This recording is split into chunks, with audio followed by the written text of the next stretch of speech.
What's up, guys? We're back. Jonathan, say hello. Well, you caught me with a mouthful of Chex Mix. I'm like, is this a bit? um, yeah. So, hey guys, we're back. Oh no, they had a Paulina. There you go. If you guys, Yes, yeah. Hello, I'm here, I guess. yeah, if you don't remember where we left off last time, uh, we the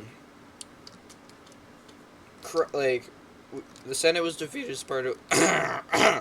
Senate was defeated. Sparta was defeated.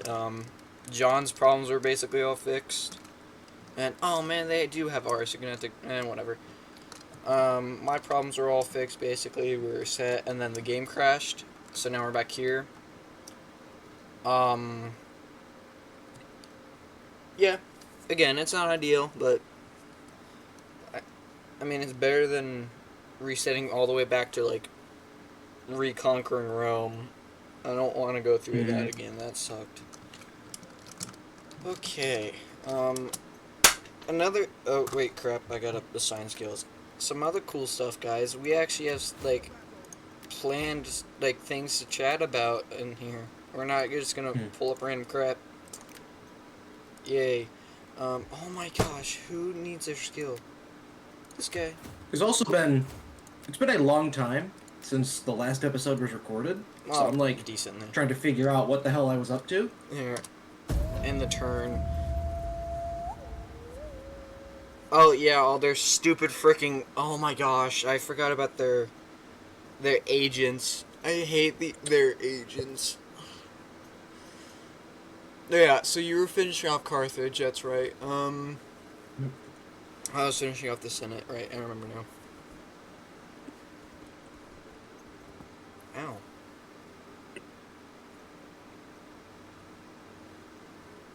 What are you doing? Who are you? Bro, you're like... Who is this guy? Where did he come from? Alright, so, this is gonna come out of nowhere, guys, but... You know what? Screw it. I'm getting rid of the first talking point. We're gonna move on to, first discussion while we're playing. Each of us, we're gonna state our favorite Roman emperors and our least favorite. So we're gonna go through, not counting the Republic, because that was it. So, from the start of the Empire... Yeah, that's why it's called Emperors. Shut up, Jonathan. There's no... It's from the start of the Empire all the way to the end of the Eastern Roman Empire. Because that's how long Rome lasted. If you're, like, actually intelligent. Ottoman Empire is not continuation of the Roman Empire. Do not let anybody tell you otherwise. Hold on, what was that? What was that? Ottoman what was that? I missed part of that. I was saying Ottoman Empire is not a continuation of the Roman Empire. Rome? I don't know. No. Right of conquest is pretty convincing. Yeah, but they were not Rome. Plus, they never even conquered Rome. The East did. They got Constantinople, which was more of a capital than Rome was. I don't care. No, I don't like the Ottomans anyways. I don't like them. I think they're very bad empire. Why? I just don't like them. I don't want to go... That's not the discussion right now. Maybe for another time. Alright, so Jonathan... I think we should have that discussion. Why? No. Is it because they came from the East? Like, what's the... What? No. Like, I dig, like, Persia and stuff. Why would I hate the Ottomans? Oh, fair enough. It's not because, like, they're Muslim or, like, they're Arabic. No. I just don't like them. I think they're stupid. They also sacked Constantinople. So... Me being a massive Eastern Roman Empire fanboy, you can see why I wouldn't like them. Okay, so thoughts on Venice? Shut up. Okay, I don't like Venice either. They as long as there's equal treatment here. No, I know. I like them even a bit less for that. But Jonathan, you go first. Your favorite, we'll say, top number one's gotta be Justinian. Yeah. No ifs, ands, or buts about it. We'll say top 3 and like bottom 3, I guess. So least. You think I know 6 of them off the top of my head? Well, as many.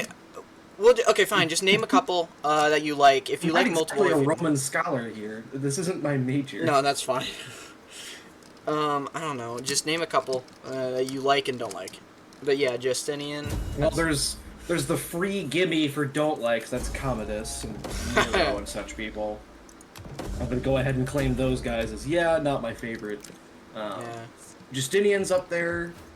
There's the obvious Augustus, but that's almost too easy. No, yeah, I think we can both agree that we both like him. So I think, like other than like Augustus being the Hadrian was kind of balling.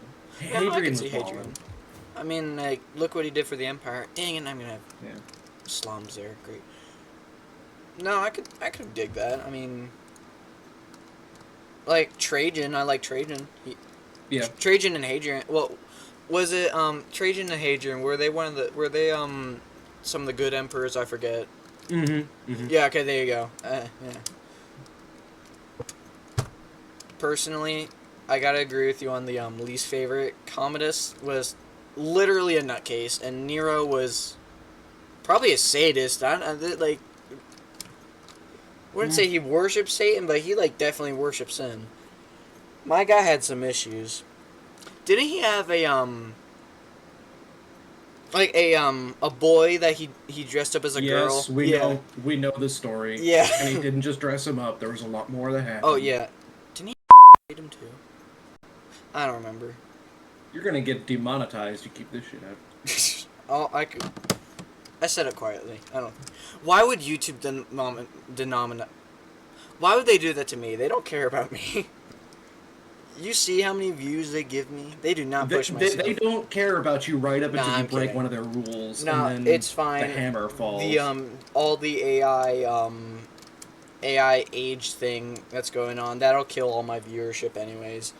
But Fair enough. no, I'd say Nero and Commodus are probably the worst. Well, some of the worst. There are some bad ones. Personally, I'd say like I love Aurelian. Not only was he awesome, like he reunited the empire, he was actually like good to Christians. He wasn't Christian himself, but he didn't persecute them. So there's some brownie points. Yeah, I like Trajan. Justinian's pretty good, but I like Justinian up to the point when he we'll just say fell out of favor with Belisarius, and some stuff happened. No, some of his greatest stuff happened after that. I mean, you remember when the Reconquista, well... No, the I mean, first Reconquista. I'm talking about when he was like, hey, Belisarius, you're cool and all, but I'm throwing you in prison. Yes, there were a lot of reasons that happened. Yeah, no, I know, but no, Justinian's pretty cool. Constantine, I think he was 5th, 6th, I forget. He was the last one, the last Roman emperor. Constantine the 11th? Yeah, 11th. There you go. I forgot what number. I'm still... We stand Constantine the Great in this house. Well, yeah, original. no, all the love for Constantine the Great, but I like him because he actually... I mean, there was not much he could have done with what he had left of the Eastern Roman Empire, but he did some good stuff, and I mean, he had a pretty sick ending. There's a chance he could have escaped on ship to like Cyprus or something, but he's like, nah. Charged into battle, was never seen again. Died like a true Roman. And I'm not even saying true Roman to be poetic. Like that is literally the most Roman thing you could do. Yeah. All right, what are you up to?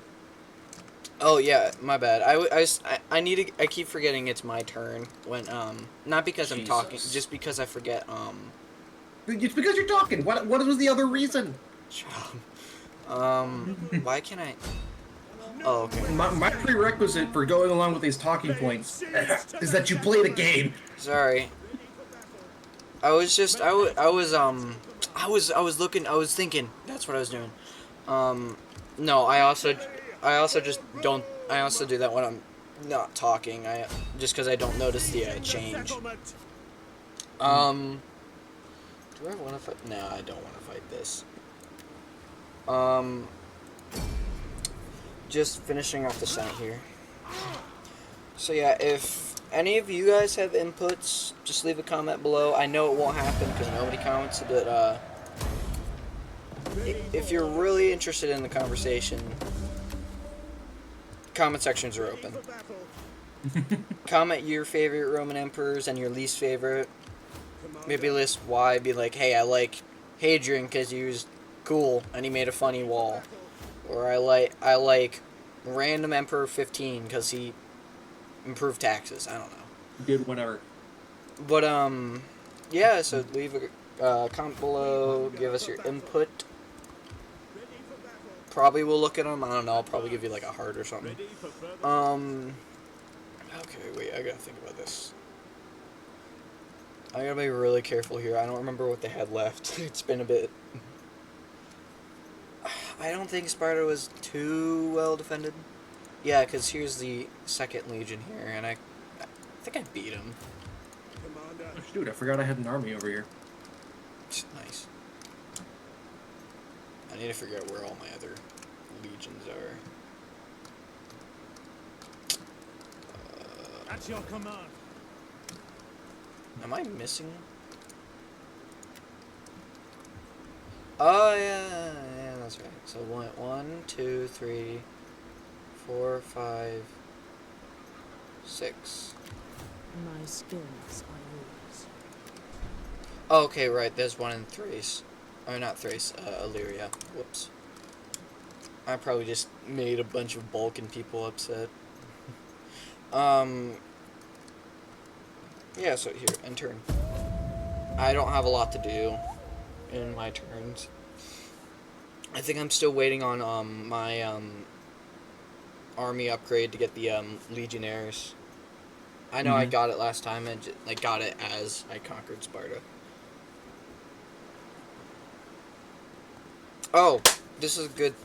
Speaking of this, our next thing we were gonna discuss how we're just quick deep dive and how we're gonna split Europe, because we kind of did it, but we didn't fully. I mean, like we did a little bit of that. Yeah, but I think it's. Sorry, Massilia, I can't. Not gonna do the defensive alliance because I Yeah. know what's coming. Yeah, I bet they know what's But I mean- coming there, but they're just trying to prevent it. But yeah, go ahead. Is there a need to split Europe itself? I figured we put Europe as yours. We split Hispania north and south, and then This is Bosphorus Straits. Well, I mean, that's Hispania is Europe. That's splitting Europe. But yeah, no, but just for the people who. My word. Okay, yes, technically, yeah, we're splitting For Europe, people- but for people 4 who- provinces in Spain No. is hardly a This is partition for- of Europe. This is for people who haven't been paying attention to. So we'll split along this line. So I get like north. So Jonathan and I are agreeing that he gets southern Hispania, so like southern central, and I get northern. As with the territory. Just because again we don't want to split too many provinces. In fact, do we have any split provinces? Because you lost Nepal. You lost Nepalis here, and so that reunified Italy. Do we have? I don't think we have any provinces split between us, so I think we're good now. Not between us currently, no. Yeah, and we agreed to stop here, split. So he gets Asia Minor, and I get like I'll get Thrace, and that's Yep. where we split. I'm not getting as many nice cities in Gaul, but I'm probably gonna end up with a lot more territory, so I think that's a good equalizer. Plus, I don't want to try and, like, as much as I love Antioch and Jerusalem and all the Holy Land boys, I'm not going to try and hold that. Not in this campaign, with how hard we've been hit by the AI. So yeah, there's that. It's a nice quick description. Again, it's very simple split. How far do you think you're gonna go into like Asia Minor and stuff? Because I'm gonna try and stick with So like the that split classic we Rome. made between south of the Bosphorus and south of central Spain, everything south of those lines, barring the exceptions of Knossos, the Isle of Crete here is Mhm. part of that province, so that's yours. Yeah. But, I'm taking everything. So all you, of Egypt, all so of the you, Levant. well, are you gonna all go of into like Middle East. Persia and stuff? Until I run out of provinces to conquer, I'm going to conquer. Figured. Actually, you know, Actually, that brings up a good point. There's another border we need yeah, to draw. we up here North in of the Black Sea. Yeah, that's what I was just. Yeah, I was about to say that. We'll draw that border when we get closer to it, because I have no idea what the provinces look like. You can just click on the map. No, I mean, yeah, I can see Strategic that, view. but I mean... But Oh, okay, that yeah. does, yeah. If sure. you, I would suggest kind of stick with the I'll conquer Dacia and then probably Ponto Caspia. If you want the Bosphorus, I'll let you keep the Bosphorus. I don't really mind, because I have no use for the Bosphorus up here. Yeah, Ponto Caspia is massive. Why is all of that one province? That's I don't know. ridiculous. But I think it'd look nice for the border. Kind of have that, and then because it'd look even. Because you'll probably take Scythia. True, but it won't look even. There's a... Because Yeah, I Ponto guess Caspia, so. that whole massive thing... Huh. Because Actually, if I take Caucasia and Scythia, then but- you're in between my territories there. so either we I wanna- split here or split here. Which do you think would look better? Yeah.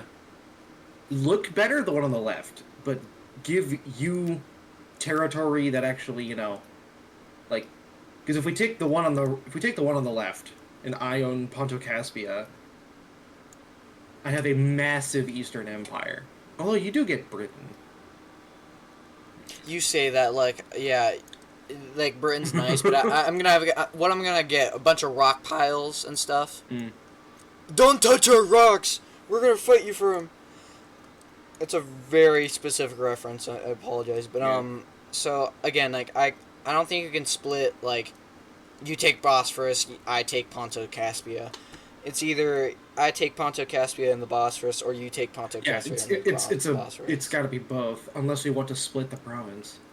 I mean, we could, but I mean, it's not nice splitting provinces, but I mean, think about it. It's probably It's theoretically doable. If we I mean, like if I took this part of Crimea here, and you took the other half, I mean, right here where that line is, and then maybe we'll see when we get closer we'll see. to that point. For now, it doesn't matter. For now, we'll say it's a gray area. We've at least established what we want. So this was a good discussion. Excuse me. Just, if it exists within the lines that have been drawn, I want it. That's the whole thing. Imagine this is like another Imagine joke.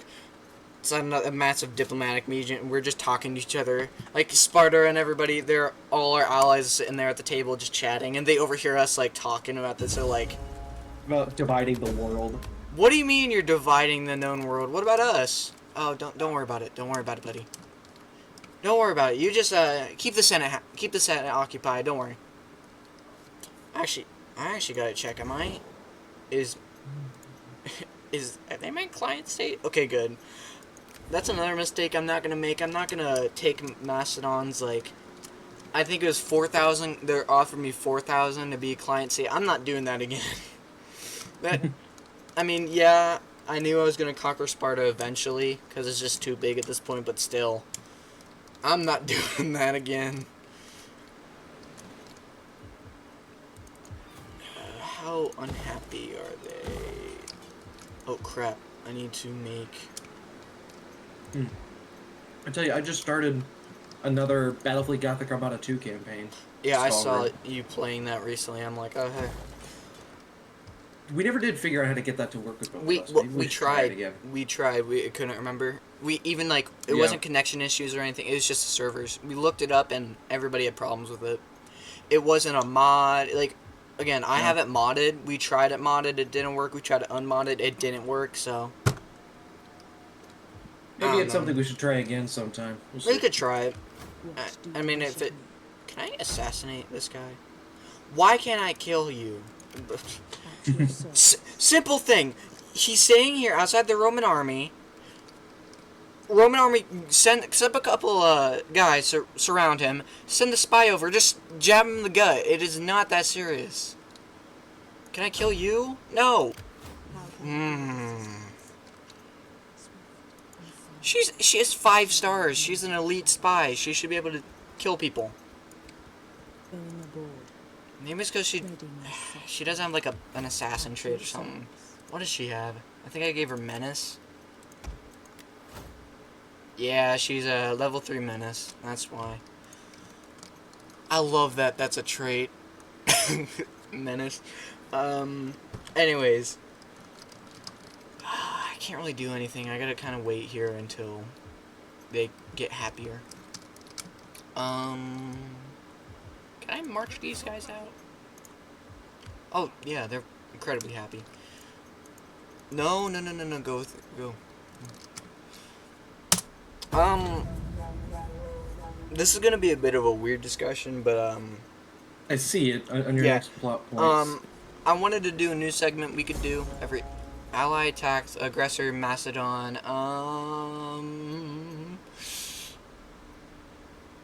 Enter on war. Oh yeah.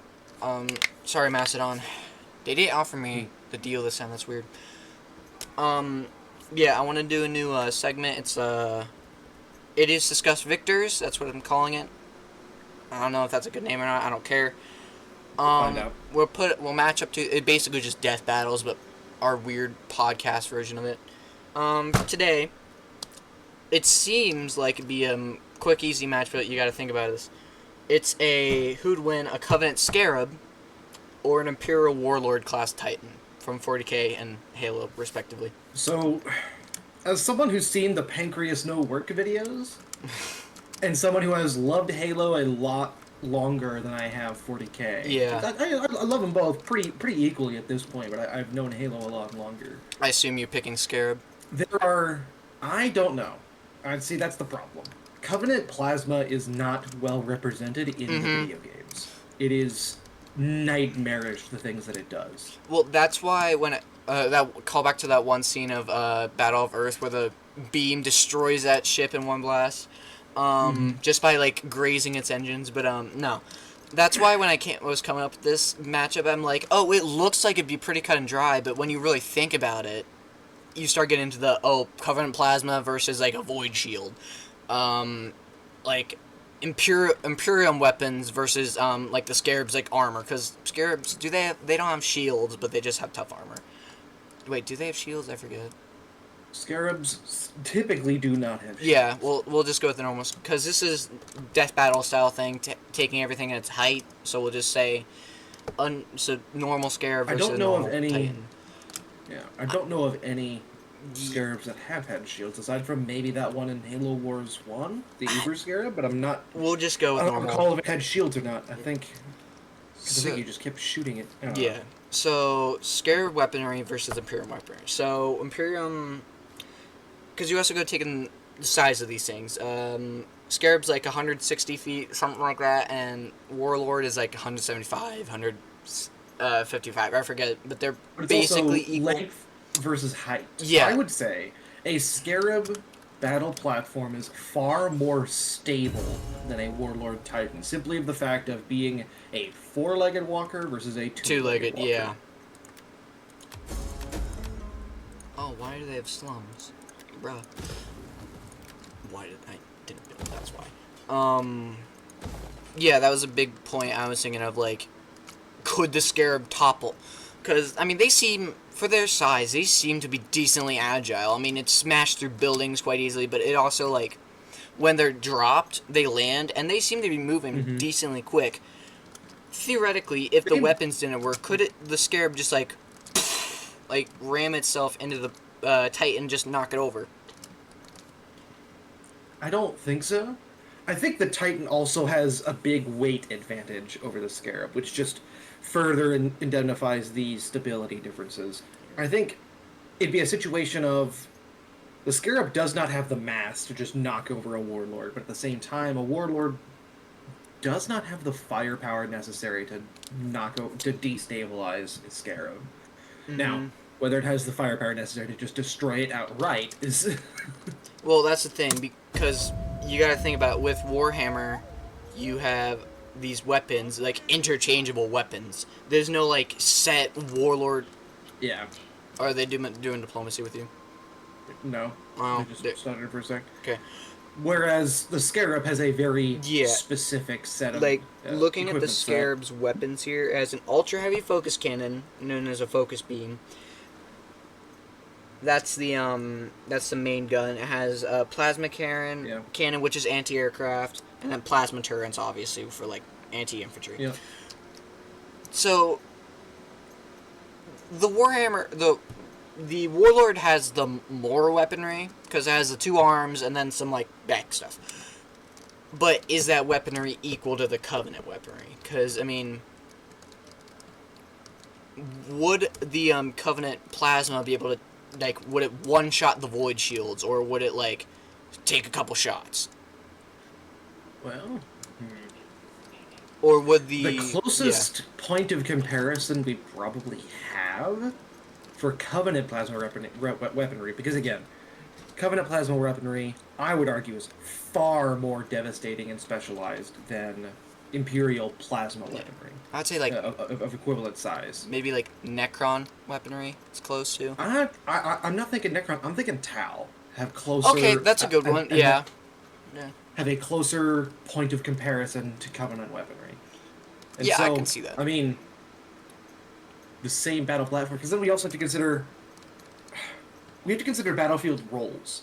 Imperial warships can't, and well, I don't know about can't, but generally don't get involved in atmospheric combat. I don't think they except can. to bombard from orbit because they're too massive. Yeah, I think they just The fall.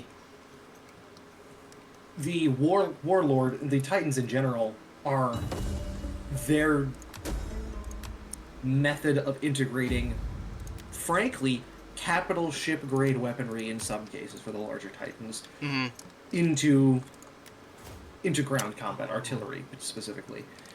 A Scarab is not designed to do that. No. When the Covenant want to integrate capital ship grade weaponry, they just jump their ship into the atmosphere and use it. Like they don't, like the in Halo Covenant Reach. counterplay, the Covenant counterplay to a Warlord Titan is not a Scarab. But- It's an SDV heavy Corvette. They just floating kilometers above them like that. comes in and like blasts it and then like goes away.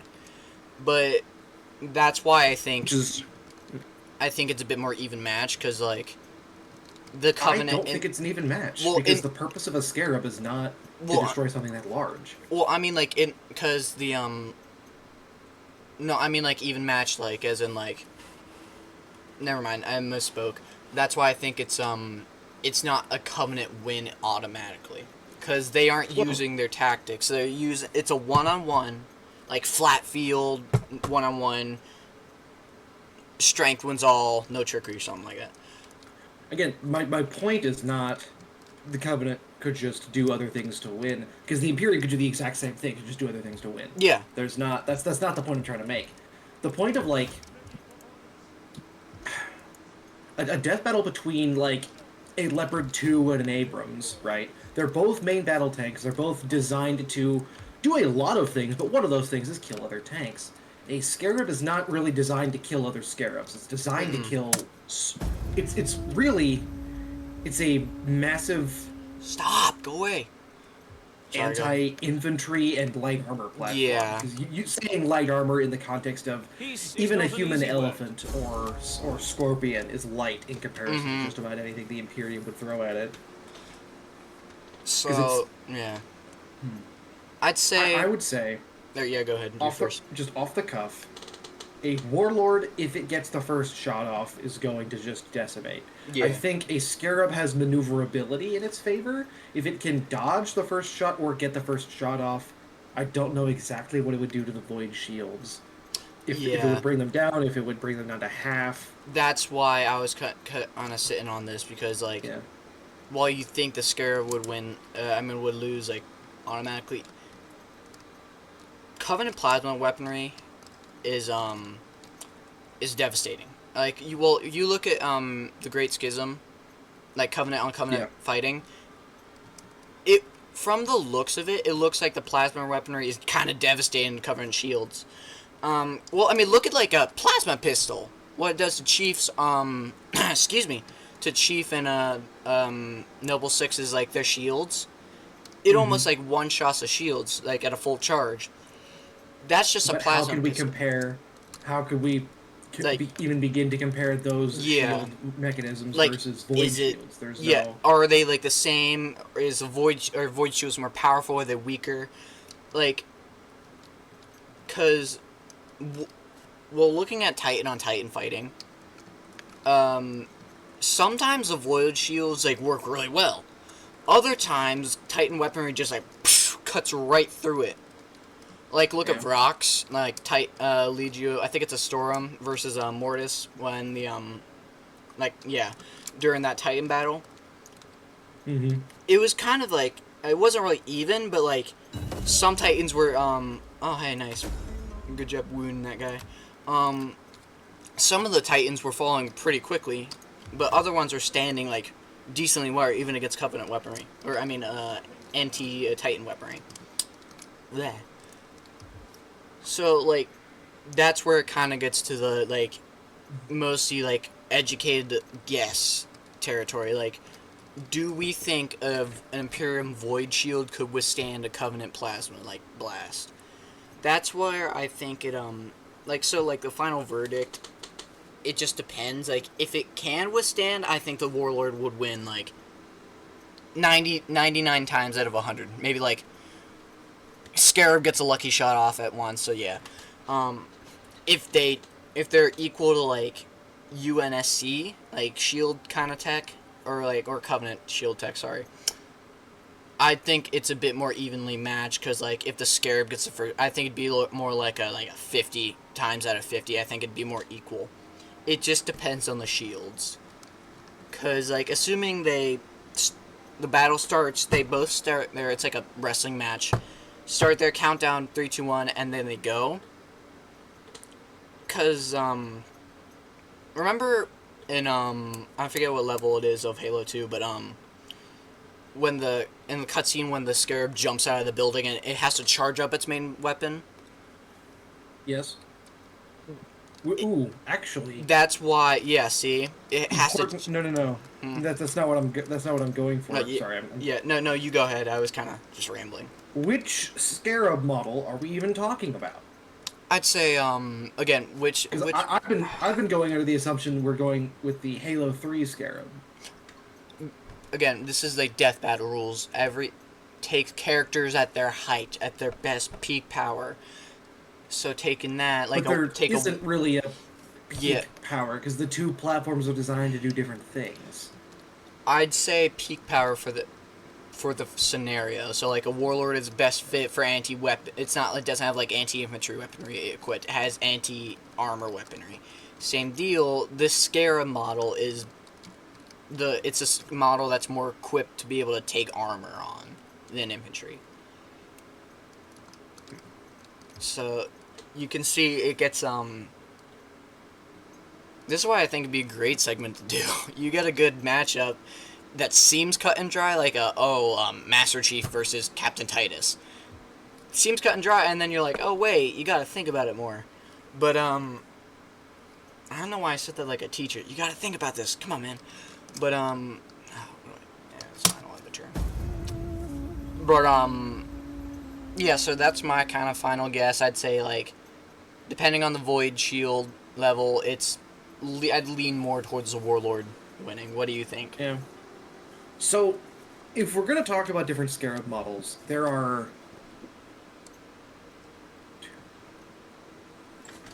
If we're not including the Banished, there are actually 4 Scarab models. We won't include the Banished. We'll just for... And there are 4. Yeah, we'll just say 4. I think we can omit the Super Scarab that never finished construction. Yeah, no. We'll admit that. That doesn't really count. Then we're narrowed down to 3.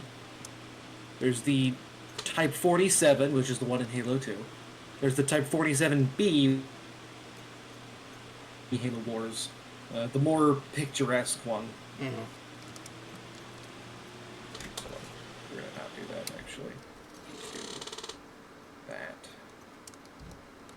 I'm getting a lot of lag for some reason. That's weird. I'm not, dude. Whatever. But, anyway, then there's the Type 36 Scarab, which didn't appear terribly often. However,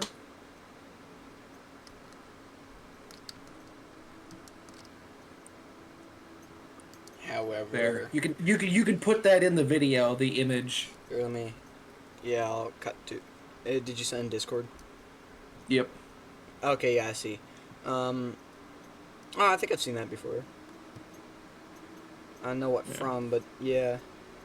Yeah, I know what you're talking about now.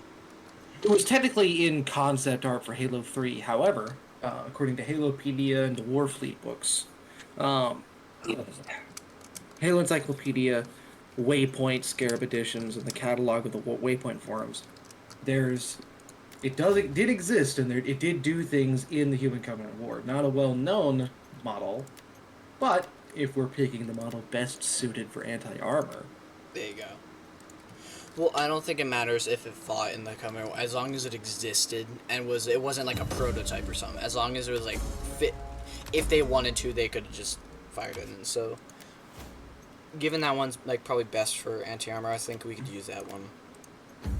yeah.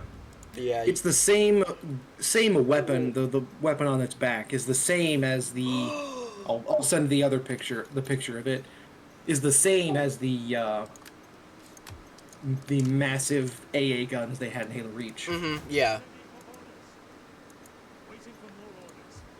Well, I mean, the power on those AA guns, like when they fired, they seem pretty strong. So, I mean they literally were shook shooting. the camera. So Yeah. Shook the camera. They were firing up. I think they were more hitting long swords than much else. Yeah, I think they were. I don't think they're going for Let like me read Captain the troops. entry here. I don't know. Let's see. Like, According to an orbital drop shock trooper during Halo 3, because this is the Halo 3 entry, they're setting up an AA battery. That thing will tear the Dawn apart, referring to the UNSC Forward Unto forward Dawn. onto Dawn. Yeah. Okay. Now, If it's taking whether the a UNSC frigate has equivalent strength to even the Void Shields on a Warlord Titan might be a bit I of a doubt that. stretch. Because I mean, they don't an have entire shields. ship, Well, it's and base. It's consider it's a 300 meter ship. Yeah, Even if there's no shields versus a single Warlord Titan's Void Shields. I guess, Whether or yeah. not this thing would touch any Imperial vessel is probably wouldn't scratch the paint. But it's about scales of combat. You fit that thing onto a Scarab chassis and you use it against a Warlord, the game changes. Yeah. So if we're going off that, I might change here. Before you deliver yours, I think it's gonna be even. It just depends. At this point, it just depends on who gets the first shot off. Because I mean, like Scarab with no weapons, with no shields, probably can't take a Titan blast to the face. Warlord Titan probably can't take the Scarab like freaking AA gun to the face. So in the end, maybe 50-50. Because I mean that thing has to charge up, but so do like Imperium weaponry. So what do you think? Yeah. I think I'm going to agree with your 50-50 assessment. Yeah. I think it's especially if we use this variant of the Scarab that has the Skarwa pattern Sky Striker situated on its back. It comes down to whoever gets the first shot off at that point. Yeah. It's two tank destroyers engaging in combat. If you are satisfied, now- go ahead before you. If we are going to consider not necessarily branching away from just the death battles arena into a strategic situation on which one you prefer, Imperial Titans require supply. Those Yeah. Gatling guns require ammunition. It is specifically stated, in the design details. The weapon's energy capacity is unlimited, but it must cool off and release its excess heat after every shot, exposing its weak point. The interior is vulnerable through the heat vent, which is located inside the cradle. However, thanks to Covenant, because again, Covenant and because they thereby Forerunner, because that's where they got all their shenanigans. Equipment was entirely energy based, and therefore their energy generation was incredibly capable. In that way, I think their technology is, if not superior, then at least comparable to Imperial technology at the strategic level, simply because of a lack of need to consistently supply physical ammunition and sorry, I'm losing my train of thought as Nah, I'm it's looking okay. at things. Not to say they never need supply; they need reactor fuel. That's a big Yeah. thing. However, it massively streamlines their production, their supply lines. God, Well, that and also the scarab. Like if you sit them on like see the volcano like I think that's Vesuvius. Sitting here like if you plopped them like um this side of the mountain, the other side of the mountain, told them hey go fight each other. Even if the warlord if they both had knew that like hey our weapons could both destroy each other, I think the scarab like because it's faster. It's not like the warlord could like run away. I mean, yeah, they can move decently quick, but like compared to like an emperor class titan or something, but like they're kind of slow. So, yeah, straight if it's flat field, like total war flat field map, 50-50. If it's a bit more like tactical, like there's actual like terrain differences and stuff, I think it'll lean a bit more into the scarab's favor.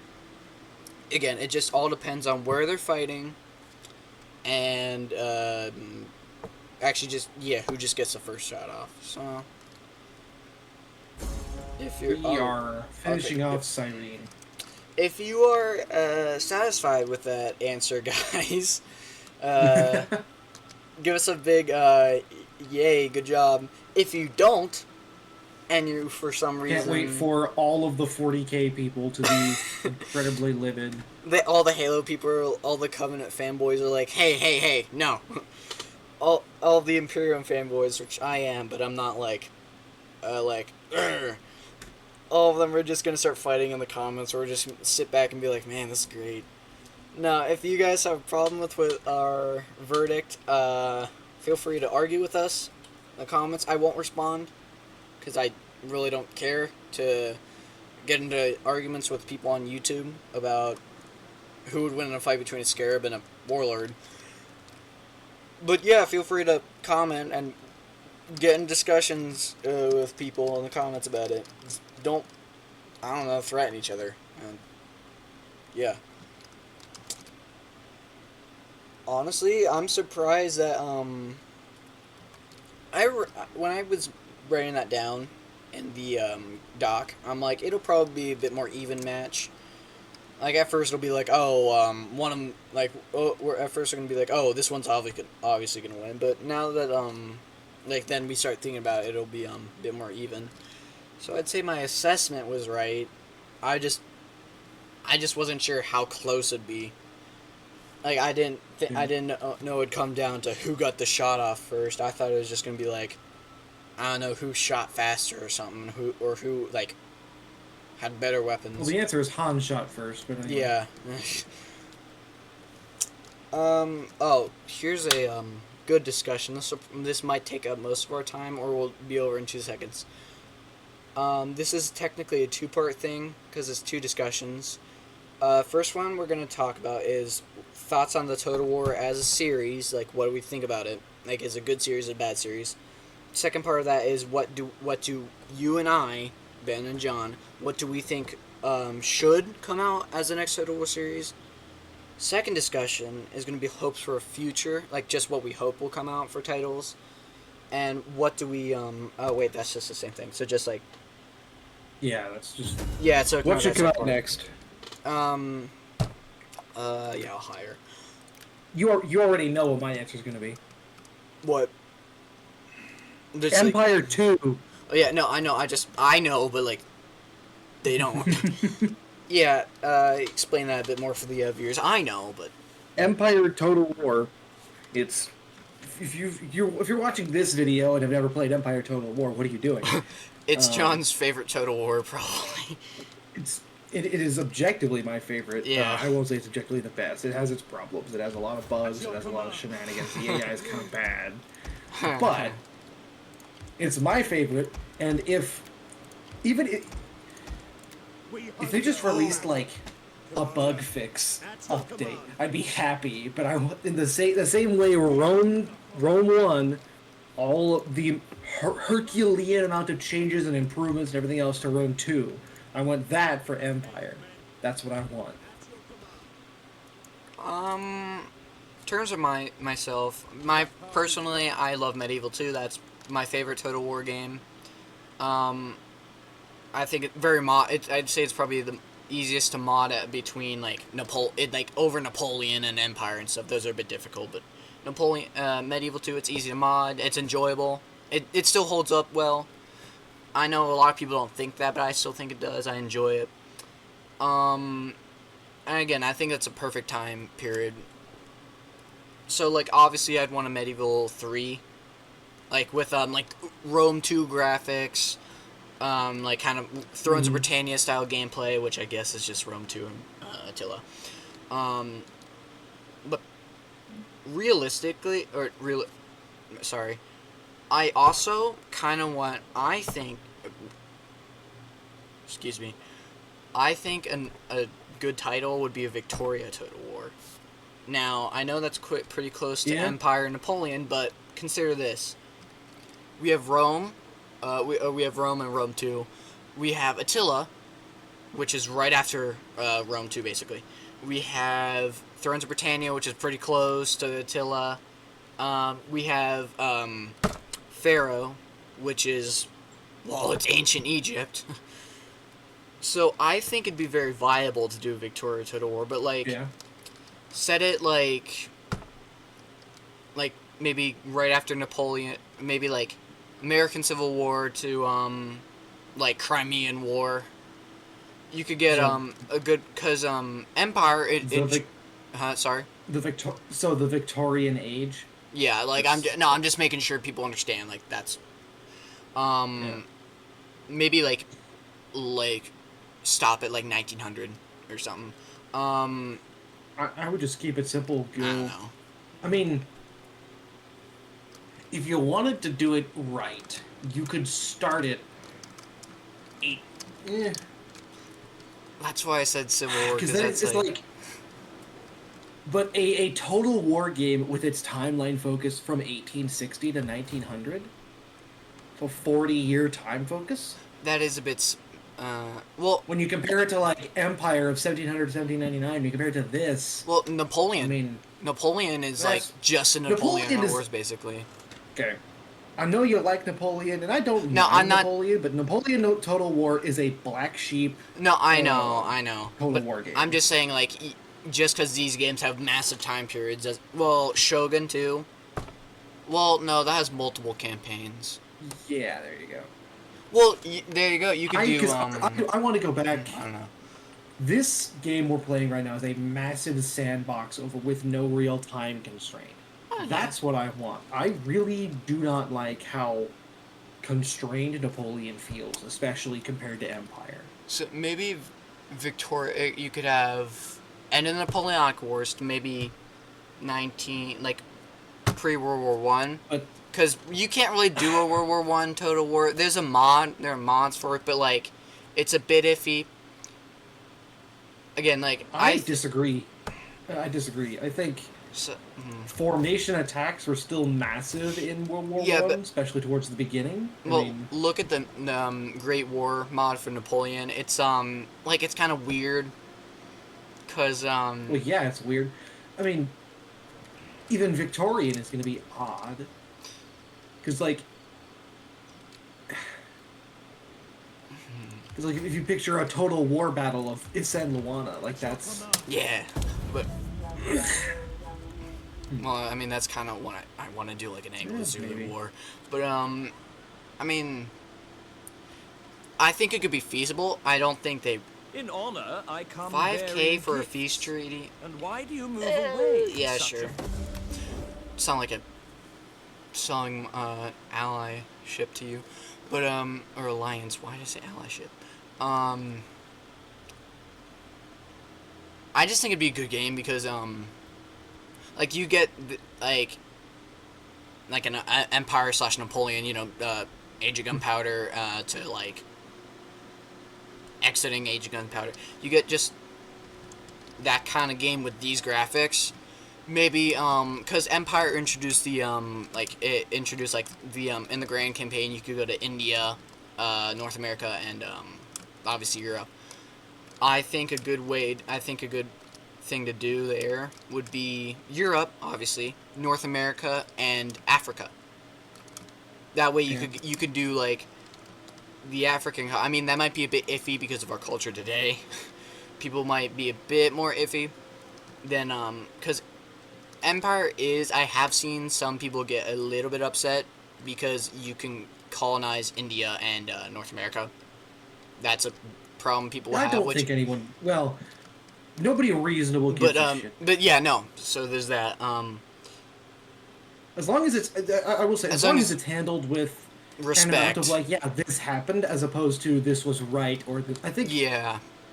any blanket condemnation or excuse one way or another is not right. If you want to be a colonizer in a sandbox game, the sandbox game should let you. It should not preach to you. It should not condemn you. It's just like, hey, do what you're gonna do. You have there are public order consequences. You do your thing. It's a total war game. Mm-hmm. I mean, I'm pretty sure nobody's making a political movement out of Stellaris genocides. Like, yeah. Like, hey, you want to be an imperialist and conquer all of Africa? Go ahead. You want to not be an imperialist and you want to stay where you are? Go ahead. But like, each approach has pros and cons. But like, I That's think what the game needs to do. I think it'd be great because you can like technology tree. Like, look at again America. You could do you could start in Civil War, and then you could progress after the Civil War and stuff to like a Mexican American War. Or wait, that already happened. Sorry. Oh, jeez. Yeah. Wow. Shut up. Wow. Actually, maybe you could start in Mexico. No, that's because no, you'd be circumventing Napoleon. What? But you can still. The other thing is, every nation on the map should be playable because any non-playable nation is going to make it. Hey, is going to introduce some bias to it. Anglo-Zulu. You want to play as the Zulus and try and beat back the British? That'd be an awesome challenge. Yeah. I mean, like, you get Catswell.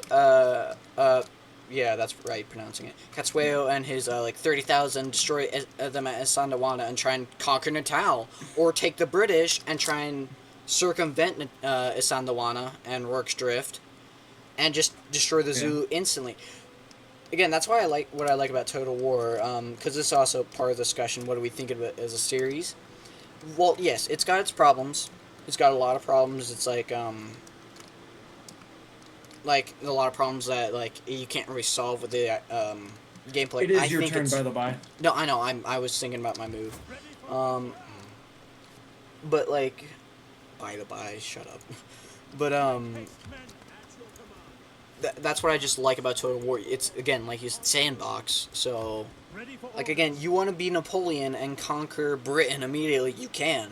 You want to be Britain and conquer all of North America and Empire. You can.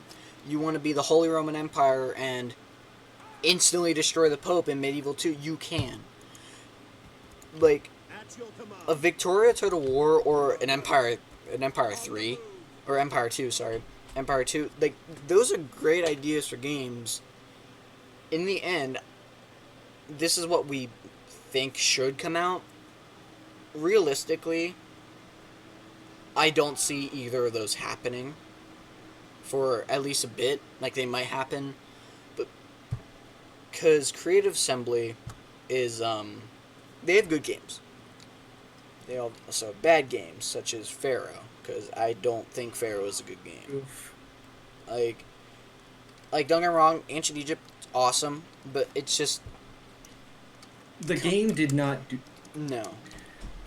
Because I think they're still riding high off the successes of the Warhammer trilogy. Yeah. So they're going, hey, you can go play Bronze Age combat. And everybody's like, cool, and they're like, also wizards and magic. Like, what the fuck? Yeah. No, that's not what we're here for. You're because the crowd that likes wizards and magic is gonna stay in Warhammer. The crowd that likes Egypt doesn't want magic in their story. They don't want freaking like Apophis to come down and be like, "Hey, yo, what's up?" No, they want Bronze Age people killing Bronze Age people. Again, that's well, actually one of the main reasons I don't like Pharaoh, but also just like it's just I think they could have put it together way better. But like seeing that they made Pharaoh recently, I don't think that they'll come out with a Empire 2 or Victoria. Yeah. I think probably what they might do is maybe remaster like they might remaster like Medieval or Shogun like they did with Rome. Because, well, if you want to be technical, I think because there's Pharaoh and then Rome Remastered, or is either I forget which came out first, or came out after. But I think the most recent Total War title is Rome Remastered. So they might go into the Technically, remaster. yes, I think so. They might go into remastering some of Maybe. the old games. Oh, dude.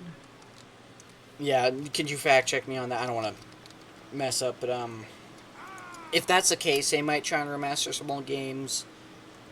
But realistically, best we can do is guess. Yeah. Well, let me see here. What should I do First, while you're let doing me that? check What is this. this? -1, 34. Well, Empire came out in 2009. So if they were gonna remaster it, the 10-year has already come and gone. So the 20-year comes up in 2029. Maybe. Whoa, what? I can already upgrade. Oh yeah, because I have the cohort barracks. That's right. Sorry, no, keep going. I just Yeah. realized something. So I mean, if they were going to, that'd be when. Although actually, yeah, Rome, the first one, 2004, 2024. Yeah, so there you go. 2009, 2029. There we go. Empire Remaster, guys. It's confirmed. Okay. But yeah. So if we're talking.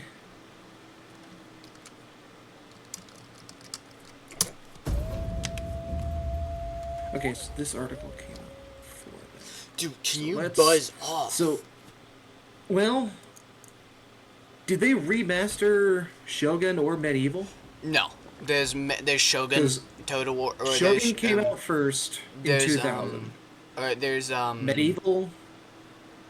There's Medieval 2, but there's no like Medieval remastered. There's no Shogun remastered. Like there's So, I'm getting there. So Shogun came out in 2000. Medieval came out in 2002. Rome, the first one, came out in 04. So instead of remastering all of them, they've only remastered Rome so far. Barbarian Invasion came out in 05. Spartan Total Warrior also came out in 05. Alexander in 06. Medieval 2 came out in 06. Medieval 2 Total War Kingdoms came Yeah. out in 07. yeah. that's just Empire a in DLC. 09. Napoleon in 2010. Shogun 2 came out in I will be 2011. honest. I seek Shogun 2 Fall of the Samurai in 2012. And then Rome 2 in 2013. It was 9 years later when Rome 2 came out. And 11 years for Shogun 2. I don't think Attila in 2015. Arena 2015. Arena, Warhammer rip. in 2016. Warhammer 2 in 2017. Thrones of Britannia in 2018. Three Kingdoms in 19. Troy in 20. Warhammer 3 in 22. Pharaoh in 23. And then remastered in Okay, 24. yeah, so correct. I think the reason they didn't remaster Shogun and Medieval is because there's Medieval 2 and Shogun 2. But, yeah, so either we'll get some remasters of, like, maybe Alexander's. Oh, wait. No, maybe, probably not. Either they'll remaster some of the older titles. You could hope they reopen Total War Arena, but that's never happening. Sorry, people who like that game. Realistically, we might get, I mean, you know what? We might even get another Warhammer title at this point. I've seen some rumors about that. I doubt it. But, again, in truth, we have no idea. We don't know what there hasn't been a lot of news of what they want to come out with. But yeah, we could only hope they come up with, like, an Empire 2, Victoria 2, or Victoria, sorry. Maybe, like, Total War Modern. That would not work, but, maybe a good time period would be, like, another Bronze Age.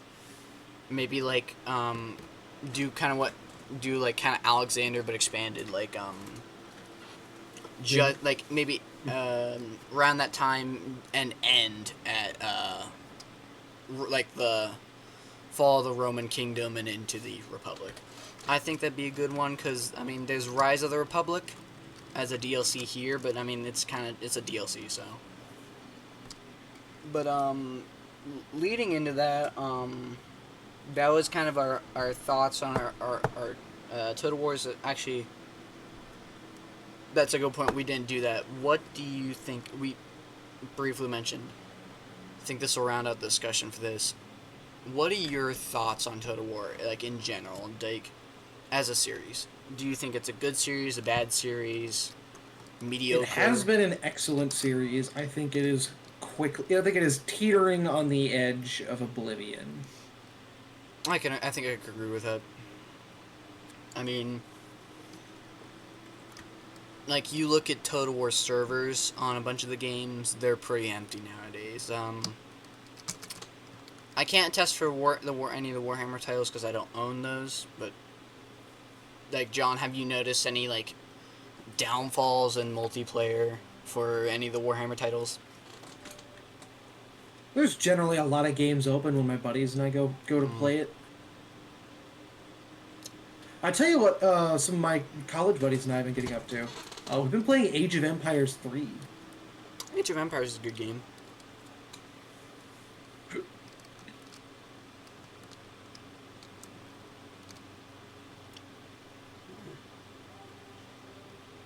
I think it would be a shame though if Total War ended as a series, like they stopped making games. Again, yeah, like I said earlier, Total War, it's got some problems. Pretty big glaring flaws, like Ain't that the truth? yeah. I'm not even talking about like bugs and stuff in games. It's just there's a lot of issues with them. There's a lot of issues with like what Creative Assembly has done with the series. I'm not talking like politics or anything. I'm just talking what they've done with the series, and like kind of what Sega has done with it too. But like look, like they came out with all the mobile versions. Actually yesterday I bought Empire Mobile. It's not a bad port. Like those are good ports, and like they're bringing people. But like, you look at the downloads, there's not a lot compared to like other stuff on the App Store. And like you look at how many people play Total War nowadays, it's not as many as like when Medieval 2 like was in its prime, or like when like Rome 2 and Attila were pretty big. And like it's not as Warhammer, all those titles, they were pretty big for like a decent amount of time, but now they're kind of falling off because people are kind of honeymoon period, and like a Warhammer title, but it's Total War, that's kind of worn off. So, yeah. And like with Pharaoh being kind of a flop, novelty. Yeah, there you go, novelty. That's what I was looking for. With Pharaoh being kind of a flop, and even technically the release of Rome Remastered not being as like big as it could have been. At your command. I think that Ready for battle. We hunger for battle. Laying siege to the settlement. Circle. Let them cower before Rome. Ready for battle. Sorry, hang on a second. Like, I think the only way they could save Total War is if they remastered some of the old games. Or, here, if I auto-resolve. It's just, I don't think it's a bad series. Like, I mean, look at this. We have 4 episodes in the podcast of, playing Rome 2. And, like, we're enjoying ourselves. Like, yeah, we've had some problems, and it's gotten on our nerves a couple times, but we don't like actively dislike playing the game. Yeah. So it's not a bad series, but there's a lot of improvements that could be made, I'd say. Would you say like that's kind of your stance too? I think it's. Firstly, I think it's very interesting that we're sitting here playing a Total War game and at the same time critiquing the whole franchise. I mean, but a lot of love and work has been poured into this franchise Oh, over yeah. 25 years Yeah. of work of its existence. Yeah, which, by the way, congratulations, And I Total War. think, yeah, 25 years. And I think, as dramatic as I am about teetering on the edge of oblivion, I think there's a chance it just keeps floundering. Another couple big flops, and the franchise might be done with. But Mm-hmm. there's a lot there's a lot of space here for really good things to happen too. So I think, I don't know. Only time will tell. Yeah. In the end, that's all we can really say. I mean, we're not seers or prophets or anything, or like we can't see the future. In fact, we don't have a lot of information on what Creative Assembly has planned currently. So I think the best we can do is just hope Total War continues. They keep releasing like some good games, take critiques where they can, and maybe like keep the same people who've been working on the games, because like you said, a lot of love and like effort has gone into these games. Like, I mean, look at Rome 2. Like, look at like the graphics are beautiful, the battles are fun, and like, yeah, sometimes the game crashes, or like the AI is annoying, or the Senate destroys your armies out of nowhere. But I mean, like, those are just minor flaws. Like every game, and like every game series has those issues. I mean, if people judge game on how good or bad it was based off like game bugs, games like freaking Dark Souls would be down in the gutter because of like mechanics and stuff. But I mean, a lot of people still don't like Dark Souls. They're wrong. It's a great game series. But in the end, I think Creative Assembly should just like release some, maybe improve on what they did with Pharaoh, and keep going. Like, maybe take a step back, rethink what they're gonna do for like their next title. And I think Total War will continue to be good in the series. But if y'all agree with that statement, like I've been saying, just comments down below. If you have something to say but you don't say it, you're a goober. Like, why wouldn't you talk? Unless you're like 12 or something, and you aren't allowed to comment on YouTube videos because of your parents. But actually, if you're like 12, you probably shouldn't be able to see this because of the new AI rollout thing. In fact, most people who watch my videos are like in their 20s. But yeah, if you have a critique of what we've been saying, go ahead and tell us. Oh, hey, Athens is still down here. Let us know if you have any comments on what we've been saying. I'll give you a heart if I agree. If I don't, probably still give you a heart. Now, here, done all I can. Oh, somebody has a skill. Commander, we Who? hunger for You. battle. Okay. Jeez, that battle, like, my armies came out pretty worse for wear. There we go. Can you stop this stupid freaking? Oh my gosh! Ha! He died. Yes. Oh crap. Okay, whatever. That's fine. Speaking of Victoria, like the Victorian time period. Actually, how long is this video going for? An hour. That's not bad.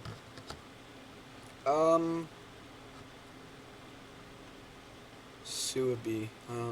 Okay. Okay. Speaking of Victoria, I'd say I probably know a bit more about this than Jonathan, because, correct me if you don't know if you've seen Zulu Dawn or not.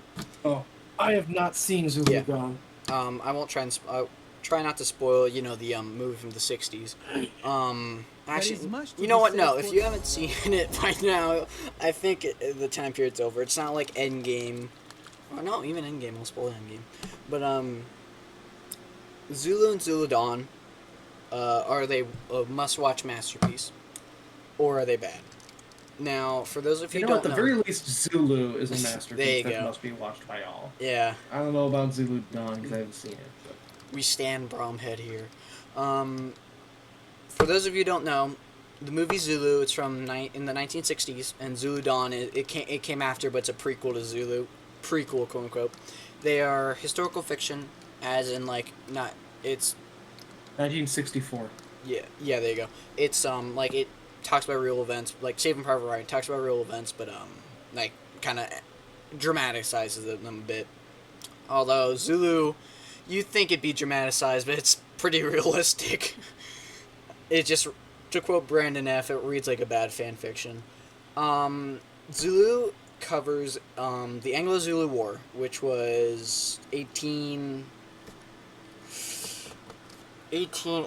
I think. 1879. Yeah, there you go. That's when the actual Battle of Rorke's Drift took Yeah, place. between the British Empire, obviously, and the Zulu Kingdom under King Ketsueo. Ketsueo. Sorry, I'm gonna butcher some names here. I apologize. Originally, King Katsueo, he was king of the Zulu people. He was a bit more of a traditional king, like a lot of what like Europe at the time. And before you go saying anything, anybody, we gotta consider this is their views at the time, which was acceptable, and you don't try not to look at it with a modern perspective. A lot of what he saw as traditional Europeans saw as a bit barbaric. Like, a lot of people were killed without trial. A lot of people were killed in his rise to power, kind of similar to, like, the Anglo-Saxons' rise to power. Eventually, there's an ultimatum given by Lord Chelmsford. Yes, you're correct. Yeah. I cannot talk. An ultimatum to disarm his 30,000 warriors that he had amassed on the Colin Natal. It's right next to Zululand. He had amassed there in Ulundi, his capital. And for them to, like, disarm and stuff. He refused by saying, "Hey, why don't you disarm? I'm not going to do this." Which, honestly, I will admit, I would, as much as I'm a British Empire fanboy, I could say that's reasonable. Like, yeah, I don't agree with, like, some of the stuff he did, like his warriors marrying multiple women, all, like, killing people without trial. I don't agree with all that, but, like, I think we can all agree that, like, he had some reasonable reasons to deny the ultimatum. Lord Chelmsford, is that? I don't know why I'm blanking. Is that it? Chelmsford. Chelmsford. There right we go. The first time. Sorry, I blanked. I apologize. Lord Chelmsford, who he was pretty arrogant, and you guys know yeah, I'd say he's arrogant. He's not I don't know. Chelmsford wasn't. I think he was a bit rash too. I mean, considering what happens later in the war, he wasn't the best commander. He could hold his own, but still, just to give you an idea of the kind of guy he was. It's not perfect example, but there you go. Where are they going? Okay. Ready for orders. We hunger for battle. I don't know if I'll be able to catch these guys in time. Advance. I might have to move this army down. Give me a second. I need to look at this. Waiting for orders. Some conscript. Oh wait, no, I already have that. 1 second. There we go. When the ultimatum was denied, Lord Chelmsford officially had, like, the British Empire officially declared war on the Zulu Empire. He marched into Zululand, camped his main forces at Isandawana, which is it's kind of a mountain area, like a large mountain with some valleys and stuff. He himself took some men away and just, like, try and find the Zulus. Meanwhile, the Zulus, like about 30,000, came on this camp of like 1,500 British soldiers and stuff, massacred them all. I say massacre, I mean massacre. It was brutal. Like only 3,000 to 4,000 Zulus died, while only like 100 British regulars survived and stuff. A lot of the officers were killed. Like I think all of them were. Sorry, I zoned out. Are we still talking about this? I'm just explaining the basic premise of the Zulu war for people. You're good, John. Just told them about Isandlwana. Chelmsworth goes back, almost dies, seeing that because they tried to ambush him, but he's fine. So while this is happening, Prince Damula Manzi, I think his name. I can't pronounce it well. I'm blanking on how it's said, but he's a prince. I think he's the king's brother. Forgive me if I'm mistaken.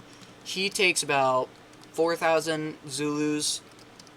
He in Impi, which is like a Zulu unit, to a missionary station in Rorke's Drift, which is I think just inside the Natal border. For context, this is like there's a hospital and like a church and like a small corral, which is like an animal enclosure. That's how small this thing was. There are about 150, I think there were. Is that right? There were like 150 British soldiers there. That, yeah, and a couple native levies. And their officer was Bromhead, and there's a royal engineer who had seniority in the battle, John Chard. He was an lieutenant of the lieutenant, I think. They were both lieutenants. He was in the Royal Engineers. So they attack Rorke's Drift. The defenders barely win, because when you look at the aftermath, you could see they were pretty tired, and I think they were low on ammunition. I forget, but they just held off for the Zulus to just say, all right, this isn't worth it. We got to get out here. Zulu covers that battle of Rorke's Drift. Zulu Dawn covers beginning of the conflict at Isandlwana. There's no film that covers the end of the war, which is the Battle of Ulundi, which the king goes into exile after massive manhunts launch.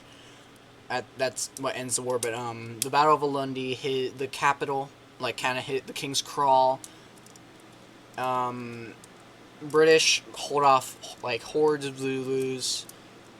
They burn down the capital and eventually defeat the Zulus and send the king into exile. And that's kind of the Anglo-Zulu War. It's quick. What's really funny is the king was sent into exile in England. Yeah. He was a celebrity in England. And then he returned, and I think that after he returned, he died. But, that's a real thing. Look it up. Because I believe, if I'm not mistaken, he was assassinated, but he came back. I think so, yeah. He was seen as a threat to the current monarch. Yeah. And if you want to read up on, how the British, ruled, quote unquote, over Zululand, they did some good things, they did some really bad things. If you want to read up on that, I suggest you do. If you look at Brandon F's videos on that, Rorke's Drift, and then Ulundi, he has a lot of good links in there in the description and stuff, and he explains it a lot better than I do. So that's the basic kind of layout of the Anglo-Zulu War. 2 to 3 years, I think it was, 2 years, I forget. It's very short war compared to other conflicts in the Victorian area. So that's the basic outline of the war. Zulu covers, again, like I said, Rorke's Drift, the battle, with some dramatization. Am I good? Alright, I think I've done all I can. It was not 2 years, BT Dubs. It was January to July. Okay, sorry. So, it was a very quick war. My apologies. Zulu, like John said, it's a masterpiece. It's a very good movie. For example, the Zulu warriors in the film, they used actual Zulu people. They actually, said, hey, would you like to help us make this movie? And they're like, yeah, sure. like they don't show the prince himself. They like the Zulu command staff appears to be a bunch of old men. Those are actually like some elders of like the Zulu people, which is really cool. The uniforms are great. The like the firearms look great. Like Bromhead, for example, he seems a bit more of a like kind of your standard like stereotypical posh British officer. Like, oh yes, jolly good old boy. But oh, I think who just died? Somebody. Was that you? Did somebody die for you or? I think my dictator I don't just think died. so. Whatever. Whatever, it's fine. But like they did a good well portraying him and Chard. I think we can both agree that like that's a good movie. Like John, like your thoughts on Zulu before we go on. One of my favorite movies of that genre between Zulu, my big three are Zulu, Waterloo, and Gettysburg. Yeah, there you go. So definitely up there. The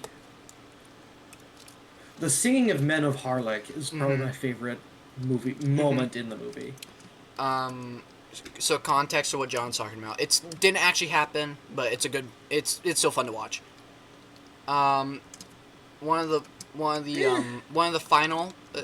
It didn't actually happen, but it's again like. It's not. It's not spoken of, but plenty of things are not spoken of in military manuals. That is true. And they wouldn't exactly have been looked on favorably if they had broken protocols in that way. So I think it's you know what possible. we'll pretend it happened. For context, this is like the last assault before the Zulu like do their little salute at the end, which that probably didn't happen. They probably that didn't happen. That they had like scouts watch them and they walked away. But yeah, because they were watching the reinforcement column. Yeah, this is the last Zulu attempted attack before they inevitably leave. Although like the British don't know that. The Zulu, they approach and then they start like chanting and singing, which is like, if you listen to the film, they're actually pretty good, but it's kind of demoralizing. Like Chard looks over some soldiers and they seem like very downtrodden.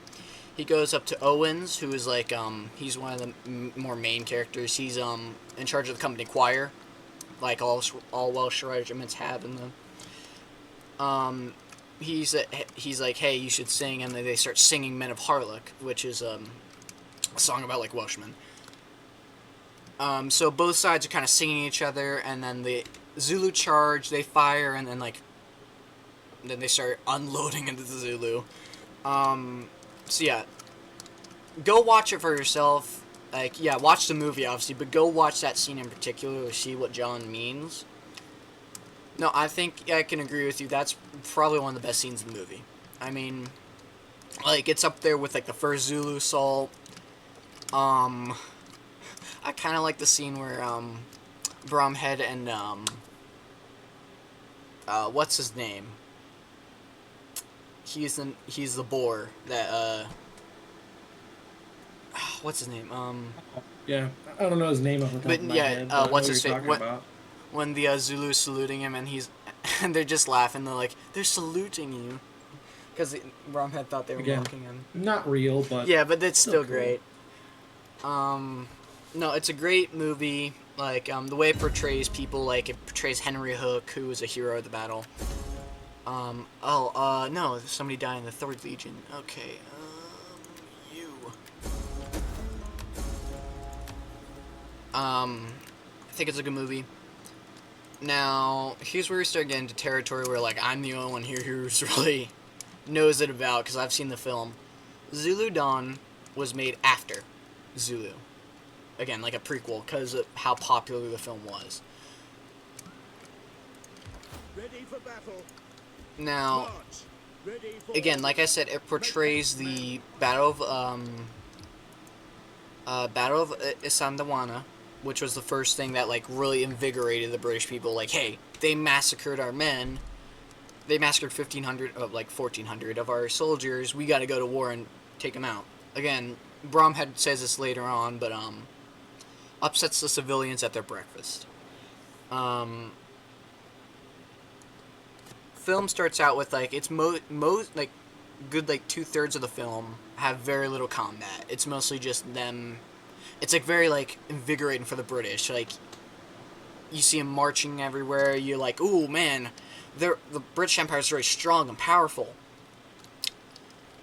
And it's like you kind of like, oh, some of them seem a bit like, you know, some of the officers are a bit like, oh, stereotypical, but they're good. They know what they're doing, and some of them are even sympathetic to some of the Zulus. Like a young Zulu boy, like of 12, I think he is, a shot, and one of the officers, like William Velker's, like, hey, you shot a 12-year-old. Come on, man. And then that's circumvented by them seeing the entire Zulu army, whatever. But like the final, like, the climax of the film, Battle of the Sandawana, you barely see any British triumphs. Like, the camp's overrun, you see them get massacred, you're kind of like, oh, wow, they're not as strong as I thought. Even, this did happen, by the way, it's a bit dramatized, and there's only 2 officers instead of 3, but they're ordered to get the Queen's colors, like the regiment's colors, and flee with them, because, you know, like, you don't want the colors falling into the hands of the enemy. It's very symbolic, very ceremonial and stuff. Some people might think it's dumb. Here, let me finish off real quick. Some people might think it's really weird to do, but still happened. Now, stop bothering me with your agents. Gosh.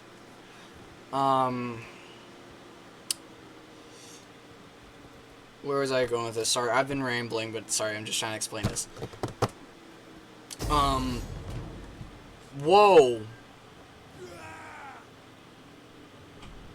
Oh, crap. Hey, John, you ready for a battle? You should just auto-resolve this one. No, You ain't winning, buddy. No, I'm not trying to win. I'm trying to see if I can kill as many as possible. Dang it! Why did they declare war on Sparta? They're now so. I gotta do the thing. Yeah. Okay. There we go. It was probably good anyways to get that done. Yeah. They try and flee with the colors. They all get killed. And William Velker actually shoots the colors out of a Zulu's hand who's running with it, and it falls in the river, which actually did happen. They just like hid it in the river to make sure they didn't. And it was recovered. It's on display nowadays, like even now.